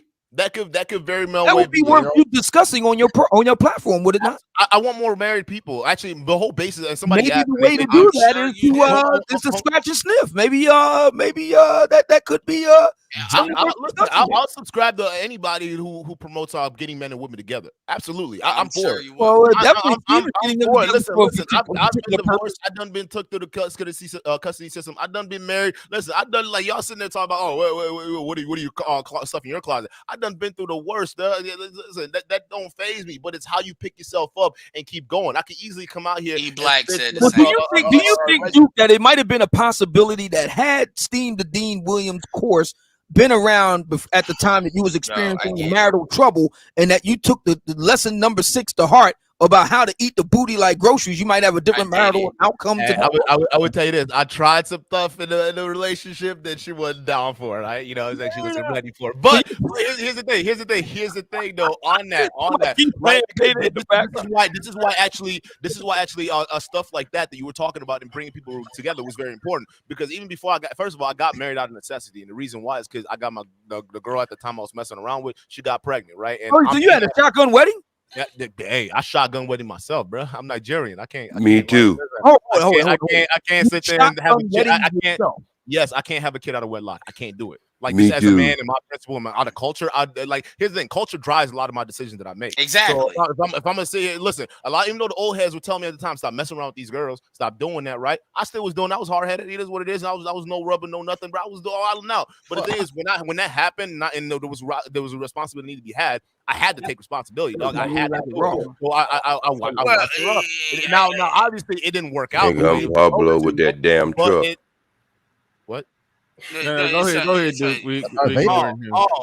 But and that's one of the things I wanted to jump into too. I know you got to go, but I think there's a lot of. Let me just finish this point real quick though. But it's one of those things where like I've come out and I've been through all that. Now here's the thing: what Garza Obsidian said. If that same mentality of me just slaying around and being a demon, I brought that into my marriage, because I didn't even know that when you're married, right, you're supposed to have a different mode of switching, right? I just thought you do it and your focus would be on the kid and making sure you're making money, but I didn't learn the necessary skills to keep a relationship going, and 3 years later it didn't work out, right? If I would have had someone out there to teach me about this stuff, and that's actually what brought me to the red pill space once that relationship was over, because I'm like, damn, I can't believe I don't know how to keep a freaking woman. Like, what is happening?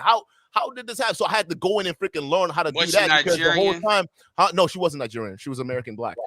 So it wasn't that one thing where it's like, oh man, like you're good with dating and go with relationships and talking to women and whatnot, but marriage is a whole completely different deal.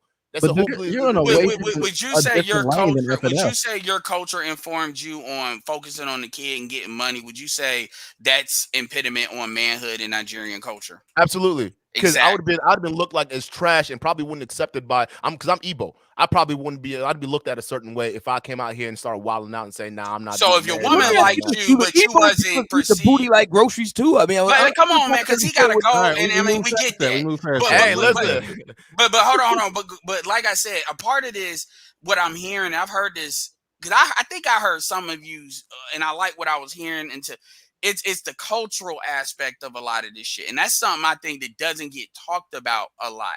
And now, to be fair, Fresh and Fit, you're dealing with a Caribbean and a Sudanese dude, and a lot of their biggest stands are non-ADOS as well as ADOS. There's intermixed, but they have a international following like the Duke and them, the UK niggas.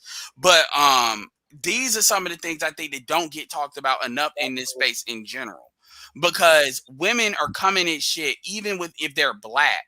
I have this concept called intercultural dating. Basically, rather than hop in the fence to deal with a non-black person, you deal with somebody within, same race, whatever, but different culture. But one of the things that gets lost in that is these cultural differences. So when you're talking to a lot of African Americans, like we're, in my opinion, people may agree with this, but we're in a gynocracy in the United States. So our the stuff that we deal with, the women we're dealing with, is going to be different. And it's not to say other women are not better, because that dude that ended up deleting those women was non-black and of Caribbean descent. Just to be fair on that. But and he talked about the stress and all that he dealt with as far as the baby mama situation. But these are the things that are not brought into these conversations. So we think it's like exactly when we did our that video that we did on that got taken down too, which is crazy. Which I don't know why, and people are saying it was mass reported. I don't want to go and feed into those conspiracy theories and whatnot. But yeah, and I think those conversations are absolutely important. I think, and someone said that before, was the basis of the show. It's about bringing people together, man, men and women. That's all it is. Having conversations is going to bring us closer. But wouldn't of course, be bringing black men and black women together literally in lesson number 6? Who? The one he's about to bring the booty thing. He's trying to backdoor it again. Like, listen. I'll read the book. We'll try to figure out what's going on. Listen, if you like to eat ass, I got no problem with. Well, first of all, please, I'm not gonna judge you. Steve the Dean is the same thing as Donovan Sharp. He's basically if you Donovan Sharp also talked about eating the booty like if you're dealing with a black woman, there's your problem right there. That's what they Ronaldo. Then it goes they both agree on that. It goes to the point that I was trying to make, dude. Like, listen, I don't have to agree with everything that they say, but I can hold highly both thoughts about them, right? So with Steve the Dean, listen, I've witnessed what I witnessed on the show. Like I said, we have shows where we have girls on and we talk about game and we talk about sex and we talk about romance. And I think it was a particular show we did about romancing, and he literally broke everything down. We had like 3 girls on the show that were literally just shivering and goddamn shit. So I was watching that while that whole was going on, and I was like, that's interesting, right? Even now, some of the ladies in our chats and whatnot, they get excited when he comes through. I when you talk about evidence, I can only base off of what I see. I can right see now. I haven't read the booty like groceries. Hang on, listen, but I haven't read the book. Listen, maybe girls like their booties. I don't know, but he definitely is a giver in those type of situations. Well, he's definitely a giver, no doubt about it. See what I'm saying? So I got, like I said, I got no problem with him. I've seen what he was able to do on the show. So that's my last question. I know you can't go deeper. I know you can't go deeper into this, but I'm gonna ask you: who do you think is the biggest impediment of men and women coming together? Do you believe the men are or the women are? I think the men are. Ha! I know we can't go deeper into it. I don't need to go that deep. I can just break that down to you, right? Because if men are supposed to be leaders, we got to take shit back. Like you can't sit here and just complain about democracy and this and that. Stop. Hold on, wait. You go get in trouble with that one, brother. You go get in trouble with that one. You go get in trouble with that one. They ain't gonna listen to you now. Hey, hold on. The host is talking. Hold on. I did a stream on that called "Are We Expected to Lead Those Who Are Unwilling to Follow?" If the coach calls a play and the team goes out and the point guard, runs the play and the play fails, it don't work, you can blame the coach. If the coach call a play and the point guard come down and pull up from half court, you can't blame the coach. He called the play, they didn't run it. Well, Bernard, I'm in charge that and when you're talking about free women in a free society that could do whatever they want when they want and got all the opportunity to make whatever they want to make of themselves, and if they fail, they got every social safety net to catch them when they fall. They free agents doing what they want to do. So the man is supposed to be the leader thing. That only applies in individual interpersonal relationships when a woman has agreed to follow your lead, and if she's following your lead and you and y'all fail or something don't work while she's following what you said, then your leadership is the problem. I would say this. This is where I push back, and this is where a lot of men aren't doing. You got to figure out how to build a goddamn world, right? You got to build a world where these women can come in and this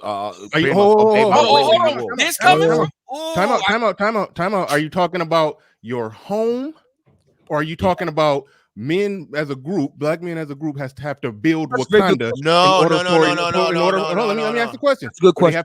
Do we have to build Wakanda for the individual woman in our life to act right, or do we just have to have ourselves built right for that individual woman to get on board and act right? Which one are you saying? I'm saying neither. I'm actually going towards Obsidian's point where he was talking about we more elite type of men out there, right? Oh, I'm talking about eat the booty like groceries. Hold on, because you selling his head. Hold on, because this is. I got it, Ed. Hold on. Because it goes to his point. Here's the way I see it, man. We moved past that joke. We hang on one second. Wait, I would like trying to avoid the cross up. Yeah, that votes to the individual. Then, if that's your point. You're going towards. I missed what was said. I missed what was said because when Obsidian jumped in, like we moved past that joke. It was funny. You had his run. We got to move on, or let's So to my question, what's your response to the point the question that I made? I would say neither. Because neither but both, right? Because you not only need to build yourself, but you can start thinking about here's what I mean. Here's what I mean, right? Because it's not just for you going out there and freaking saying, okay, I got to build myself, and that's just going to be enough, right? No, it's not just that. It's like you got to also not only think of yourself, but then community. You guys got to be legacy minded. And a lot of men aren't legacy minded right now because they're not working towards building themselves to what they need. All right. But the problem with that is that you're not legacy minded either because you don't have your wife. What you mean? And that goes back to the point that I missed that last point. How are you going to be effective, being an effective leader when you have soldiers who are insubordinate? In the military, that comes down to what I'm talking about. Corporate American structure. When you have members of the organization that do not want to fall in line, that goes to what I'm talking about. Building your freaking world, man. Wait a minute. Okay, all right. I got a point I want to put in here too because I'm gonna go to you, Ed. I'm gonna go to you. Based on something he said. The woman that I'm with, she does pretty much everything I say. She follows my lead. If something goes wrong with us, it is my fault because I was calling all the shots. I had the final word and final say on everything. Right. If a woman gets with a man and she does not follow his lead, she does not welcome that final say, or an event that that he says, no, I'm going to have the final say, and then she leaves him because you're not going to control me, and she goes off and be by herself. And then, but hold on. So, wait a minute. So, if her unwillingness to follow leads to her ultimately going to do her own thing and being by herself and becoming a single mother, getting knocked up by some random dude, she didn't want to follow the leadership of the guy that she was with. You can't look at the outcome of that community when it's all said and done and say, well, the men was supposed to be the leaders. If the free women in a free society choose not to follow an individual man that they qualify for, you can't blame them. Now we're doing both here though. Hang on. Hang on. I'm jumping in. Are we talking about the black community? Or are we talking about the Western world? Because we care about the black community. No. Okay, we're talking about the black community, right? Okay, then that's fine. Well, then I see your point, right? Then in that case, then I say it's up to the individual. To your last question, it's gonna be in the individual person, right? So if you're dealing with a woman who's unwilling and unruly, then you got to bounce out and you got to go out and go make your own way. You don't have to sit there and take that nonsense. Wait a minute. Don't. I hate when somebody respond to me like as if they're disagreeing with me, but they respond with a statement that I agree with that doesn't even conflict with what I said. Right. No. I literally just said that. I know you said that, but I was going to my earlier point when I said neither but both. And the reason why I said neither but both was because I don't know if we were talking about the black community or the greater community. If we're talking about we're all black here. Okay, well, listen, hang on. We just had a time out. We just had a conversation about Donovan Sharp. Obsidian, you asked me a question if we thought he was part of the black manosphere. But you just got finished talking about your own marriage and you're married to a black woman. I'm mad about black women, but that's my personal experience. I date other people. We're talking about black women here. We're talking about black men being leaders of black women. Obsidian, that was never specified though. Now that it's specified, I just gave my now you know how I feel. Hold on. Now you know how I feel, Obsidian. Hold on. Now that it was specified. Now I just gave my actual answer, which in that case it's on the individual itself, right? It's not on the women or society both. If we're thinking about whole, then yes, so both parties are playing. But if we're talking about individual in our communities, black people, listen, we fucked up because right now this is the matriarchy that we live in our community. All right, so you agree that black women are not amenable to being led by a qualified black man. No. You agree with black men right now aren't qualified, and I agree with that absolutely. Yes, but the thing is, now there are multiple different reasons why they're not qualified, right? Because obviously, what do you mean they're not qualified? Who's not qualified? Okay, time out. Because I want to get this little point in. Wait, not qualified. Remember, hold on, time out. Let me deal because I done waited, and then people it keeps on going. Hold on, dude. You said about 30 minutes ago that I had to teach these young motherfuckers that they don't have to be high value men in the top 20 of 10% in order to get a woman. But by definition of what you're saying, that contradicts that. No, because here's what I'm saying, bro. There's a difference between getting a woman in a relationship and getting laid.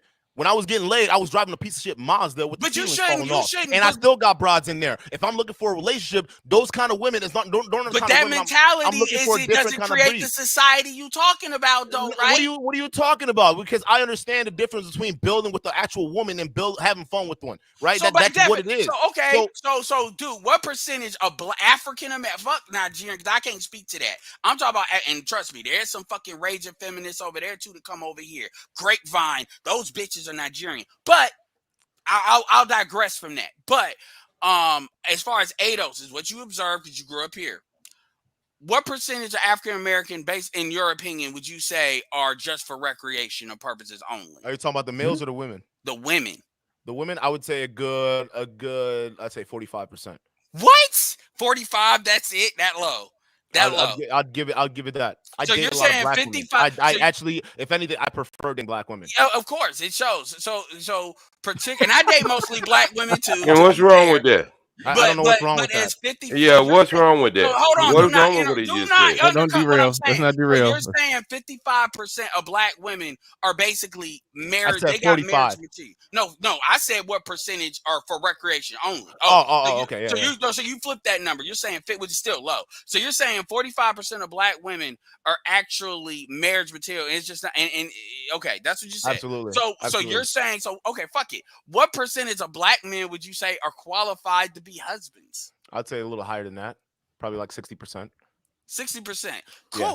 That's cool. That's within alignment with the middle class, 64%, the number Kevin and what's going. So my question is, I'm just being reasonable, dog. Cool. I don't know. These we're just talking. You're not on trial. This is not a court. No, I'm letting you know. My question is, why have they found each other yet? Because that's Obsidian's life fucking work. That black men and black women don't get along. That's because the of societal influences, man. Like look at the leaders who are even the people who are, I wouldn't say traditionally black, but come in here like the Cardi B's and whatnot, coming in corrupting the cultures, right? That's what it is.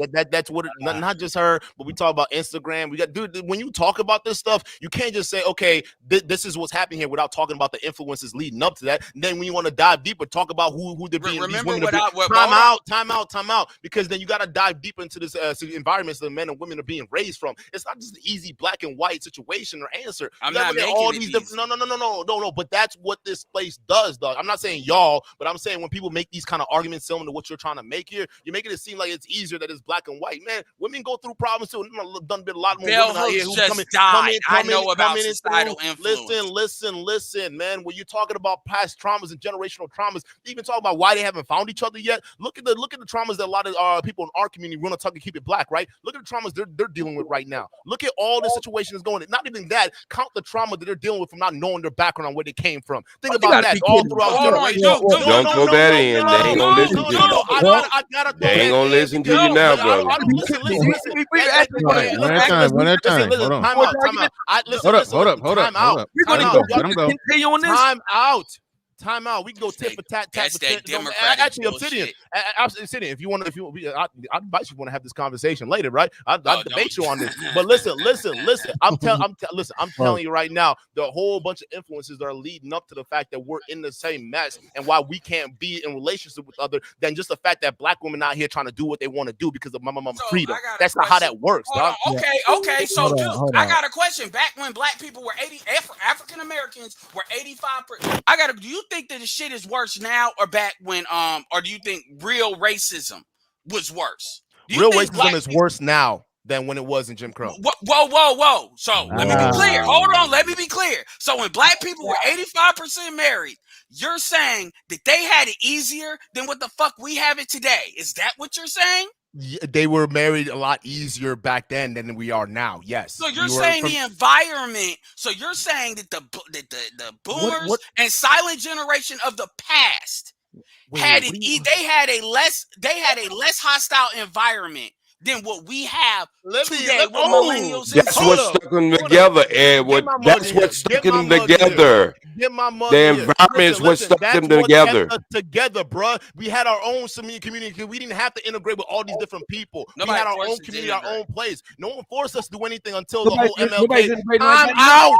Time out before the whole MLK and the whole freedom movement and whatnot, the whatever, the civil rights, right? Before the whole that, we were doing just fine in our communities. We were married and whatnot because why? The whole tribalism mentality of us sticking by ourselves. Now, racism, Jim Crow was going on at the time. But if we're talking about marriage, all right, because now we're bringing up different elements. We're talking about marriage. No, I'm talking about I'm comparing and contrasting the environment. Okay, now let's make sure we're specific. We're just talking about the environment. The environment was hostile. If we're talking about how marriage was back then, okay, I would disagree with you. We were a lot more married back then together with family than we are right now. You're missing something, and this is something Obsidian talks about a lot. What am I missing? Choice. When black women had a choice, they chose child support, welfare, and Professor Black Truth. Professor pro-black. And this he just did a 20-minute video on Bell Hooks. This had nothing to do with drugs. This had nothing to do with any of that. It's just that black women were given the choice and they wanted to leave. Well, the drug. Well, in many ways, black. That's what it is. After 30 done years or years before that of them being together and sticking throughout through the thick and thin, and hundreds of years before that going through the kind of injustice they went through up until recently, they just decided fuck the niggas I was dealing with. No influence whatsoever. Yes. Basically, bro, you can't. Make it make sense, dog. Yeah, I'm about to make it make sense. He won't be able to. He won't be able to make sense. Keep talking about drugs. You say a word. What exactly happened? What you're talking about? Because the truth is, what I saw separated the men from the women. That's what it did. Don't run to the white man. Not only the men from the women. Run to the white man. Mothers. No. I'm not running to the white man. I'm not running to the white man. But the white man did have a communities. That's what it is. So when you talk about the drugs separate the men from the house because they went out there and started dealing with shit, killing each other over it, and it separate the mothers from the babies, which was the most important thing, right? So when you talk about drugs, no, there's a huge influence on drugs. So basically, millennial women get to all the bullshit they deal with. They get to just charge that up because this is the shit they say. No. Yes. This is the history. I know where you're going with that, and absolutely because men can't do that. They gotta. No, men should do that, and the thing is, they should go out and forgive their daddies too. Men can't. No, they have to. Hold on. You said men got to be qualified to be husbands. Yeah, you got these same chicks talk about wanting dudes that make $100,000. Men can't say, "Well, I don't make this because of what the white man did." That stuff is implied. First of all, let's go. I don't mean to go through it, but when you talk about the history of when you talk about the history, like they're getting Bernard. Hold on. What you no. Time out. What you fail to understand about the drug era, which nobody talks about, is the step dating program. A lot of men did step up back then and raise a lot of them bastards who weren't there when them hoes decided to have kids with a whole bunch of drug dealers. And today, when you ask women, do you want a drug dealer, a scammer, or a fucking 9 to 5? They will tell you the women have influences that you don't talk about, or the women on the ground will gladly tell you. And a lot of that, I need a nigga to make $100,000 after or you a drug dealer or scammer. Okay, now where'd they get that from? The mamas, right? And where'd they get that from? The mamas, right? And where'd they get that from? Around the era when that shit was all going down, bro. So this is all a history of listen. All I'm saying is somewhere along the line, a generation dropped the ball. That's what I'm saying. We dropped the ball, and we've been suffering from the sins of our fathers and mothers. I'm a child of the crack era, and somebody that was born in '86 in Dominguez, Compton, in the heart of that shit. I'm going to tell you, fuck that. Fuck that shit. The reality, hold on, and I'm gonna tell you why. What? I'm gonna tell you why. Because the reality is, what you're essentially telling me, because this is how I interpret it in my mind. You're saying that there are people that they cannot be fixed because they are broken. Cool. Eliminate them. Get rid of them. Separate from them, isolate them. Thus, do not know we need to save them. And I say the same thing to the dudes. If dudes come up here talking about I'm a rob, steal, and kill because of what they went through, and they're the sum of their own choices, they need to be isolated from the rest of the pack because they're destroying the community. Hold on. Same thing with the women. But the problem is black people, men and women, have an incapability of doing that. So when you say I need to understand, I don't, dude. Why? I don't know why. You say because they grew up in these influences. They had no role model. That's what it is. They weren't taught that. But you can't fix that. Right. You're saying, hold on, Bernard. You're saying I should accept so what is the black manosphere trying to do? Fix that. So you cannot. That's what I've been trying to figure out. Black manosphere. So you're saying the black manosphere can't do it. The black number one, understand something, dude. It's all pointless. Hold on, we lean conservative over here. But I'm conservative too. Oh, shit. What you talking about? Whoa. Wait, come on. Wait a minute. See, this is what they don't understand about conservative. Nigga, and I'm also a Democrat, and this shit sound real familiar. Time out. You're saying that just because I'm saying what I'm saying, that makes me a liberal. I'm the furthest thing from a goddamn liberal you can make. I could believe. No. You may not be liberal, You may not be liberal, but this is definitely Democratic talking point. I'm not even a Democrat. We need to be made whole bullshit. You're doing too much. This is what black people do all the time. We keep running this script over and over again. And what you talking about? What does politics have to do? What am I politics? I gotta ask the question. Hold on. These are actual facts. That's what they can't deal with. They can't deal with actual facts. Let me ask this question. What does my political leanings have to do with the fact that I feel passionate about this issue and the fact that I understand the history of what was going on, and I'm not just solely put the blame of the women I'm dealing with here today? Wait a minute. Okay, stop. Ed, stop. Please. Hold on. I think I figured out what's going on. I think Duke is starting from the premise that the manosphere ultimately just literally blames women for everything. I think the manosphere has done a really good job at pinpointing the things that our women fought, that were women fought back in the day, and more specifically, what's their fault right now. And so when we get all back into the where it went wrong argument, yes, some things went wrong in the 60s, the Great Society Act and all of that. That did ultimately affect families. I'm skeptical about how much the war on drugs affected families, because I don't think the crack dealers were exactly also family men. That's just my opinion. No, you're right.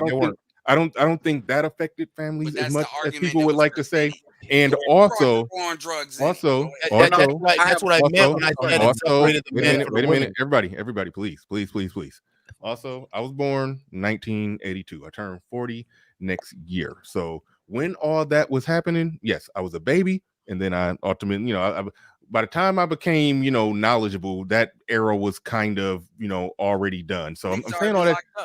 I'm saying all that to say that it is grown ass 40-year-old grandmamas who are walking around right now who were babies, literal babies during that era. 40-year-old grandma was walking around that were babies during that crack era. Like, it's been enough time to where I don't think that should be used as an excuse if we're talking about, because the only reason we got all into that, we was talking about free women in a free society making a free choice to do what they want to do, how they want to do it, and get with who they want to get with, and don't get with who they don't want to get with, and chase their dreams and make their money and have their job, and if they fail, there's social safety nets to save them.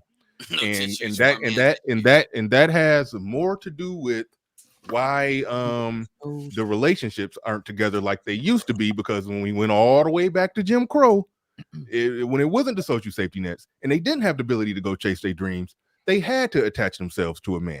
You remove the need for them to have to attach themselves to a man, and then now you get shit like what I just did yesterday with when I reviewed the video by the lead attorney with a girl saying bullshit like, oh, children don't need fathers, they just need father figures. Well, those are the influences of the crack epidemic. We getting the evidence in the writing on the wall that yes, there is a mindset difference. We can go back and forth all day about whether it started in Jim Crow, whether it started in slavery, whether it started after the Great Society Act or Welfare Act and all of that, or whether it happened at the crack era. But either way it go, we 40 years removed from all of that. So right now, if we talking about why relationships not working and what women doing, what men doing, we don't even have to go all the way back there. It's grown ass people with gray hairs that was babies when that stuff was going down. Yeah, but Duke Edwards, somebody was saying it. You were going to the right point about kind of weeding out the women that have the trauma, and Kevin Samuels did a whole stream on that. Like, instead of doing this battle of why people are messed up and why they're not, just go find you the one that doesn't have the trauma. It's a matter of scale. Duke, you're an engineer, so you understand math very well. This is a problem of scale. We got so much black female fuckery that, I mean, it has become the norm among black women now. Well, we need to understand, it's reasons. Fuck the reasons. The reasons don't matter, because if you can think about it, if you're telling, you say you believe black men should get married, cool. You said the reasons don't matter. It don't, because if you're a black man, let's say the motive that people have for something to do something doesn't matter. If you're telling a young black man that wants to be married, that wants to do the traditional shit, you really gonna tell him, you vet for that. If you see a woman it's a single mother, right? Bernard just did that on that other show where he was cool about it. And Bernard's been married and been through all of the hoops, so he can talk it. But my point is, if you see the red flags, you don't ask why are there fucking red flags. A red flag is a red flag. If you're talking to the nigga that talks about financially transmitted diseases, FTDs. If you got an STD, it doesn't matter why. You said transmitted diseases. Financially transmitted diseases. That is what child support is. Break that down. That's all these bullshit codes. You've been talking all the time, but now can I get something in? This is why he ain't gonna never accept you, brother. Brother, this is why they never go accept you. This is why they never go accept you. Because when no, this is why they never go accept you. I had this discussion. I had this discussion on TP channel last night. I go with that channel, and there's brothers on there telling other young brothers who may be going through the court system, there's no way you go win. The court is stacked against you.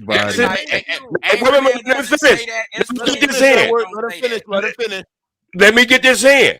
Okay? And so you keep telling these brothers you're supposed to be the one who's being the master of a ceremony, and you having all these brothers with the same mindset, telling these young brothers who's about to go in the court system that this is what's going to happen to you. Most of them not even going to show up, because so what information you just gave to them is based on you sometimes making mistakes. That's based on my information. Let me finish.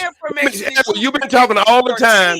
Oh, see, you've been talking all the time, Edward. You got to make everything personal. Go ahead. No, I know. I'm just saying you've been talking all the time. I need to get this in. You straw man the argument if you're trying to say that brothers are saying it's hopeless. This is going to happen to you, brothers. No, I'm not straw man to come. Wait a minute. I'm just saying do a good job of do influence men of what's going to happen. All right, but it's influence. I'm just saying is if these young guys, these young guys who's not developed. I'm throwing. Okay, now everybody is basement dwelling, undeveloped, retarded. Oh my fucking god, man! Here's the deal. After youth, it's a lot of men. We talking to kindergartners right now. I guess a lot of men in this space like me who went through that system, fought for custody, and won a deal that he can accept, and we talk about that too. There's a lot that have taken L's, and we do a lot of times talking about all the things that you do need to do to minimize the chances of you getting screwed over. That is what we're talking about. But Bernard, you say that. Bernard, you say that. I mean, Bernard, you say that, but you standing on the island yourself. A lot of these guys who was talking, making these points. A lot of these guys who are making these points have never went through the court system. I went through the court system just like you did, and I made a lot of mistakes. But when I come in, I can agree that I made some mistakes. A lot of these guys won't agree that when they went in and got a goddamn commissioner versus a judge, that they was already putting themselves in a defeated moment. That's number one mistake. Number two, let me finish this. And he's completely like, dude, first of all, anybody that talks about the child support shit, Angry Man, Mr. Palmer, the lead attorney, who's an attorney, because I defer to these motherfuckers because I ain't got kids. I'm talking from a nigga that don't got kids. It's telling you, don't put yourself hold on. Don't put yourself in that position in the fucking first place unless you are sure about the chick.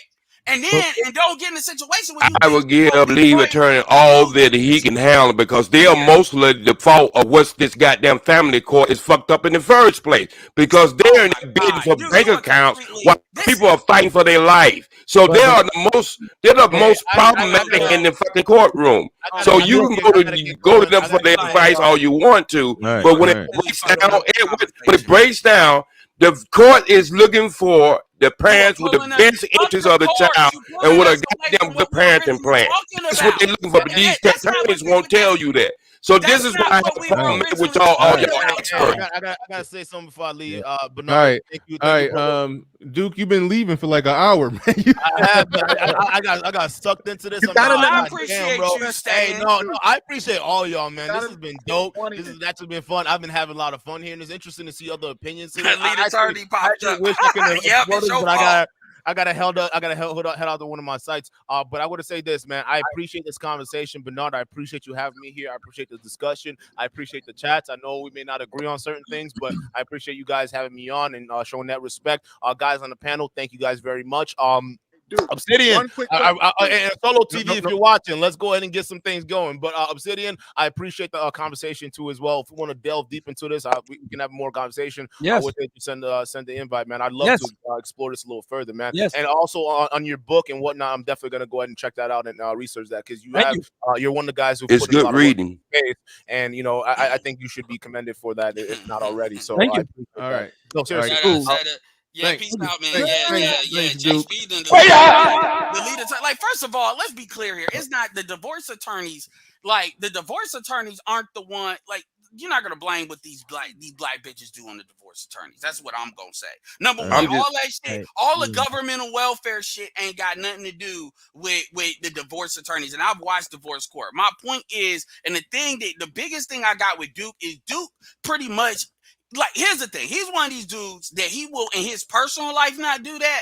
But in the macro effect, because he don't want to be seen as anti-woman, he will absolve everything women do, which is it's their experiences. But with men, we gotta be leaders, meaning our experiences. Like, these little niggas can't read now.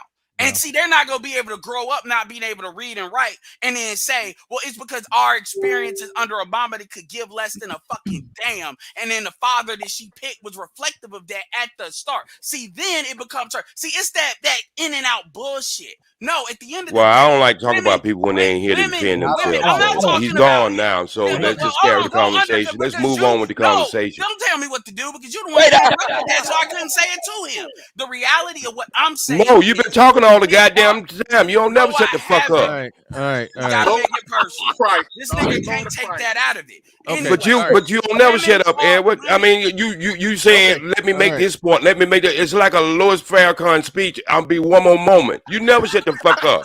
So let's just be honest. So I mean, you gonna talk about anybody talking? You can't take my Pablo or Jay talking.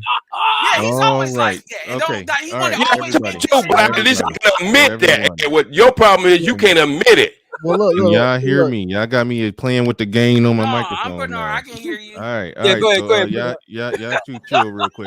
All right, I actually have something going on at 2:00 that I have to get to, so I got to get off of here relatively soon.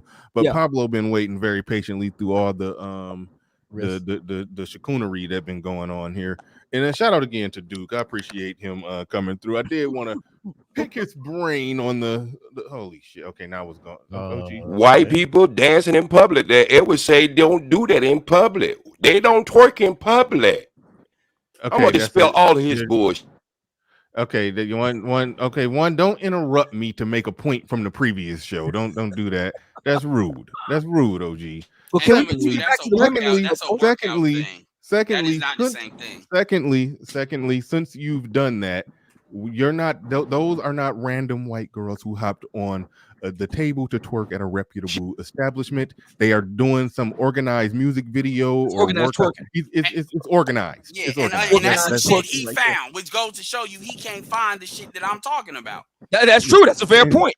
We cannot find random videos of random white women just getting up on the table and start twerking, spontaneous twerking. We can find organized twerking, but we can't find white spontaneous twerking. That's okay. They doing the day at a dance. And look, we not doing this. All right. Nigga, that's it. Like that's the best you got.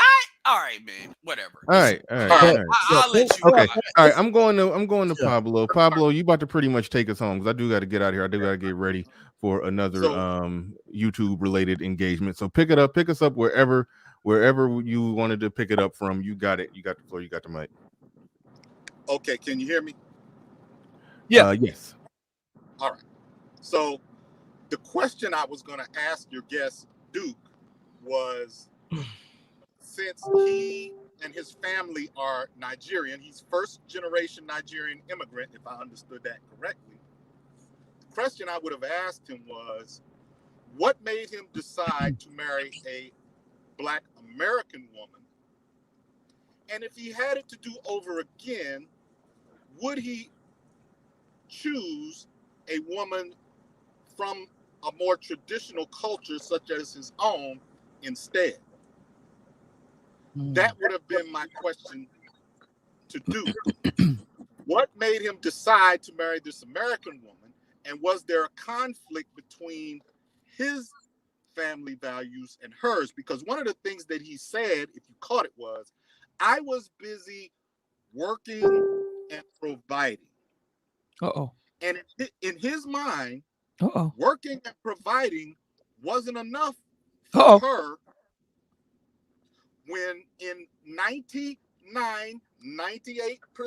of the cultures in the world, a man working and providing is his job.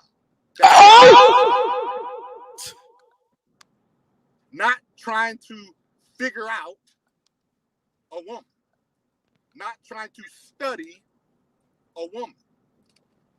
No, your job is to be productive and provide. Studying her personal idiosyncrasies to the point where you got to go to books and videos and dating coaches is a waste of productivity. If you have to do all of that to have a mate, what 98% of the rest of the world has without doing any of that, something is wrong. And this is my problem with a lot of first generation immigrants that come with it's the men, you got to do better. They don't fully understand American culture from the inside. They understand the surface pop culture part of American culture. They don't understand the individual freedoms and liberties part. You are not going to take 12% of the population and dominate the other 82% when they already have a system in place. If you want that, you got to pack up your shit and go somewhere else. It's not happening here. His wife was free to go, and she did. In spite of the fact he was protecting and providing, which he should have been doing. In spite of the fact that he was honorable and married her after he got her pregnant, which he should have done. Oh.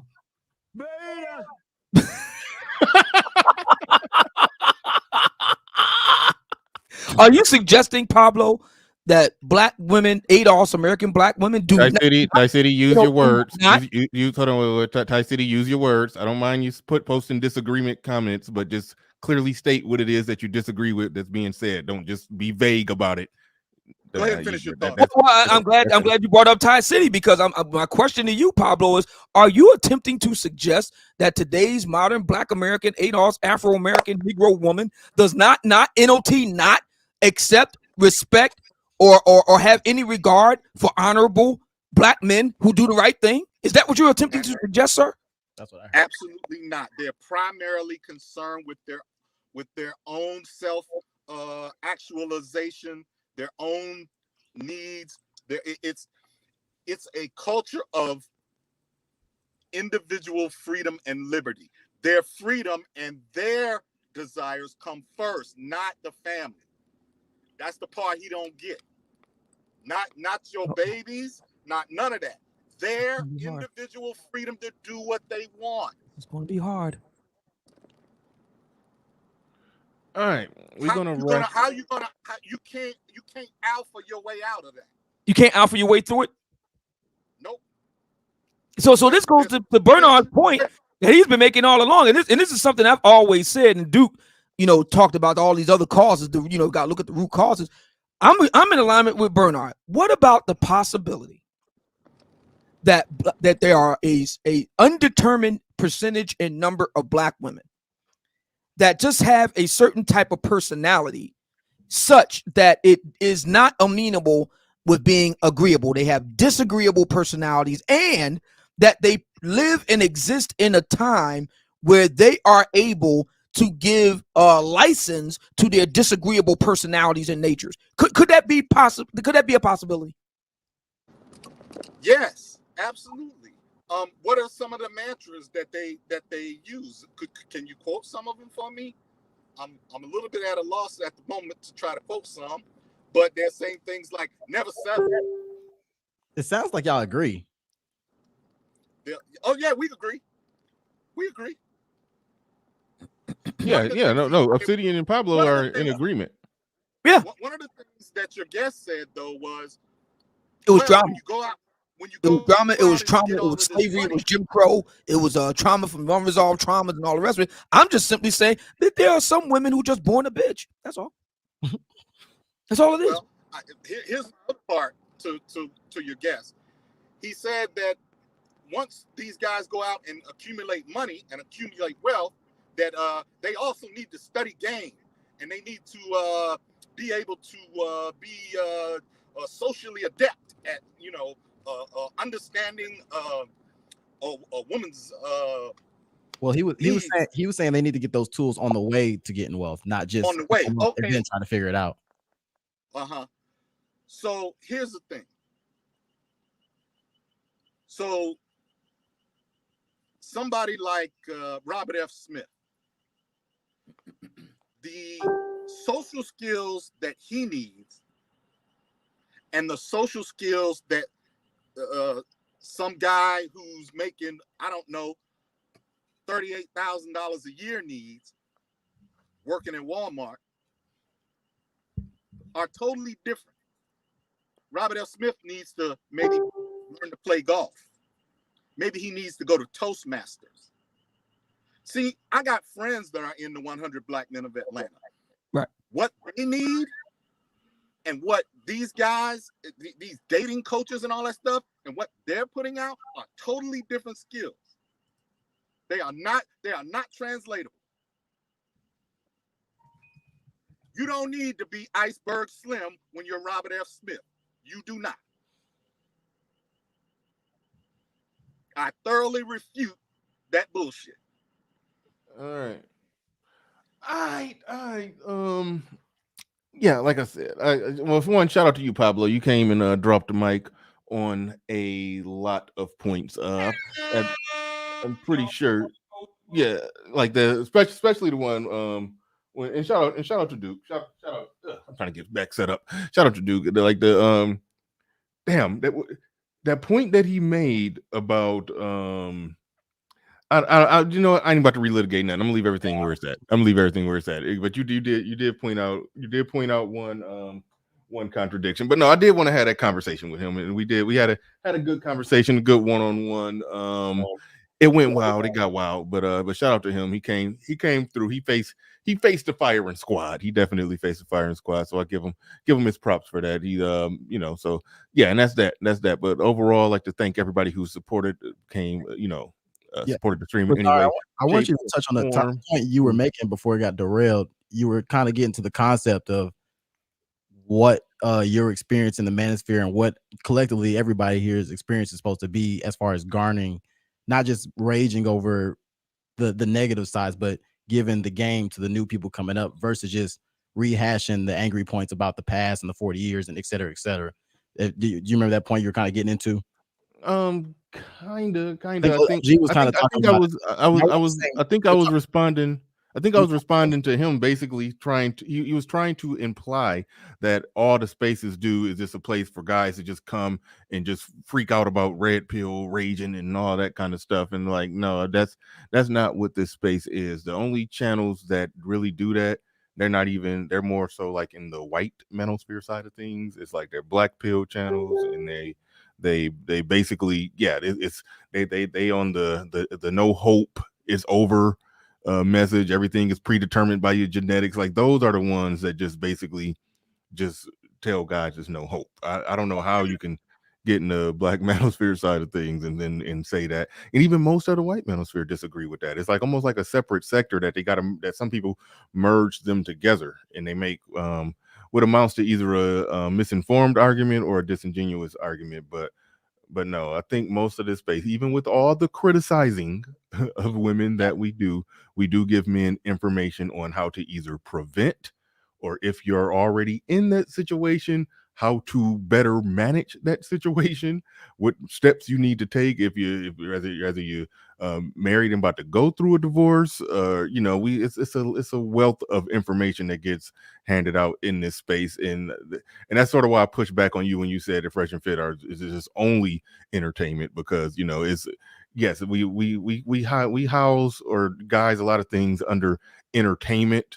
But even through the entertaining shows, whether we talking about this show or Kevin Samuels' show or Fresh and Fit or even Donovan Sharp for that matter, even though they were criticized greatly during this show, I still will reach across the aisle that yes, it's entertaining, but there's information that men can use and chew and swallow and walk away with some solid information on pretty much all the shows in this space. And that's where I'm at. And thank you, Arian, for reminding me. I got 20 minutes before I got to get out of here. And okay.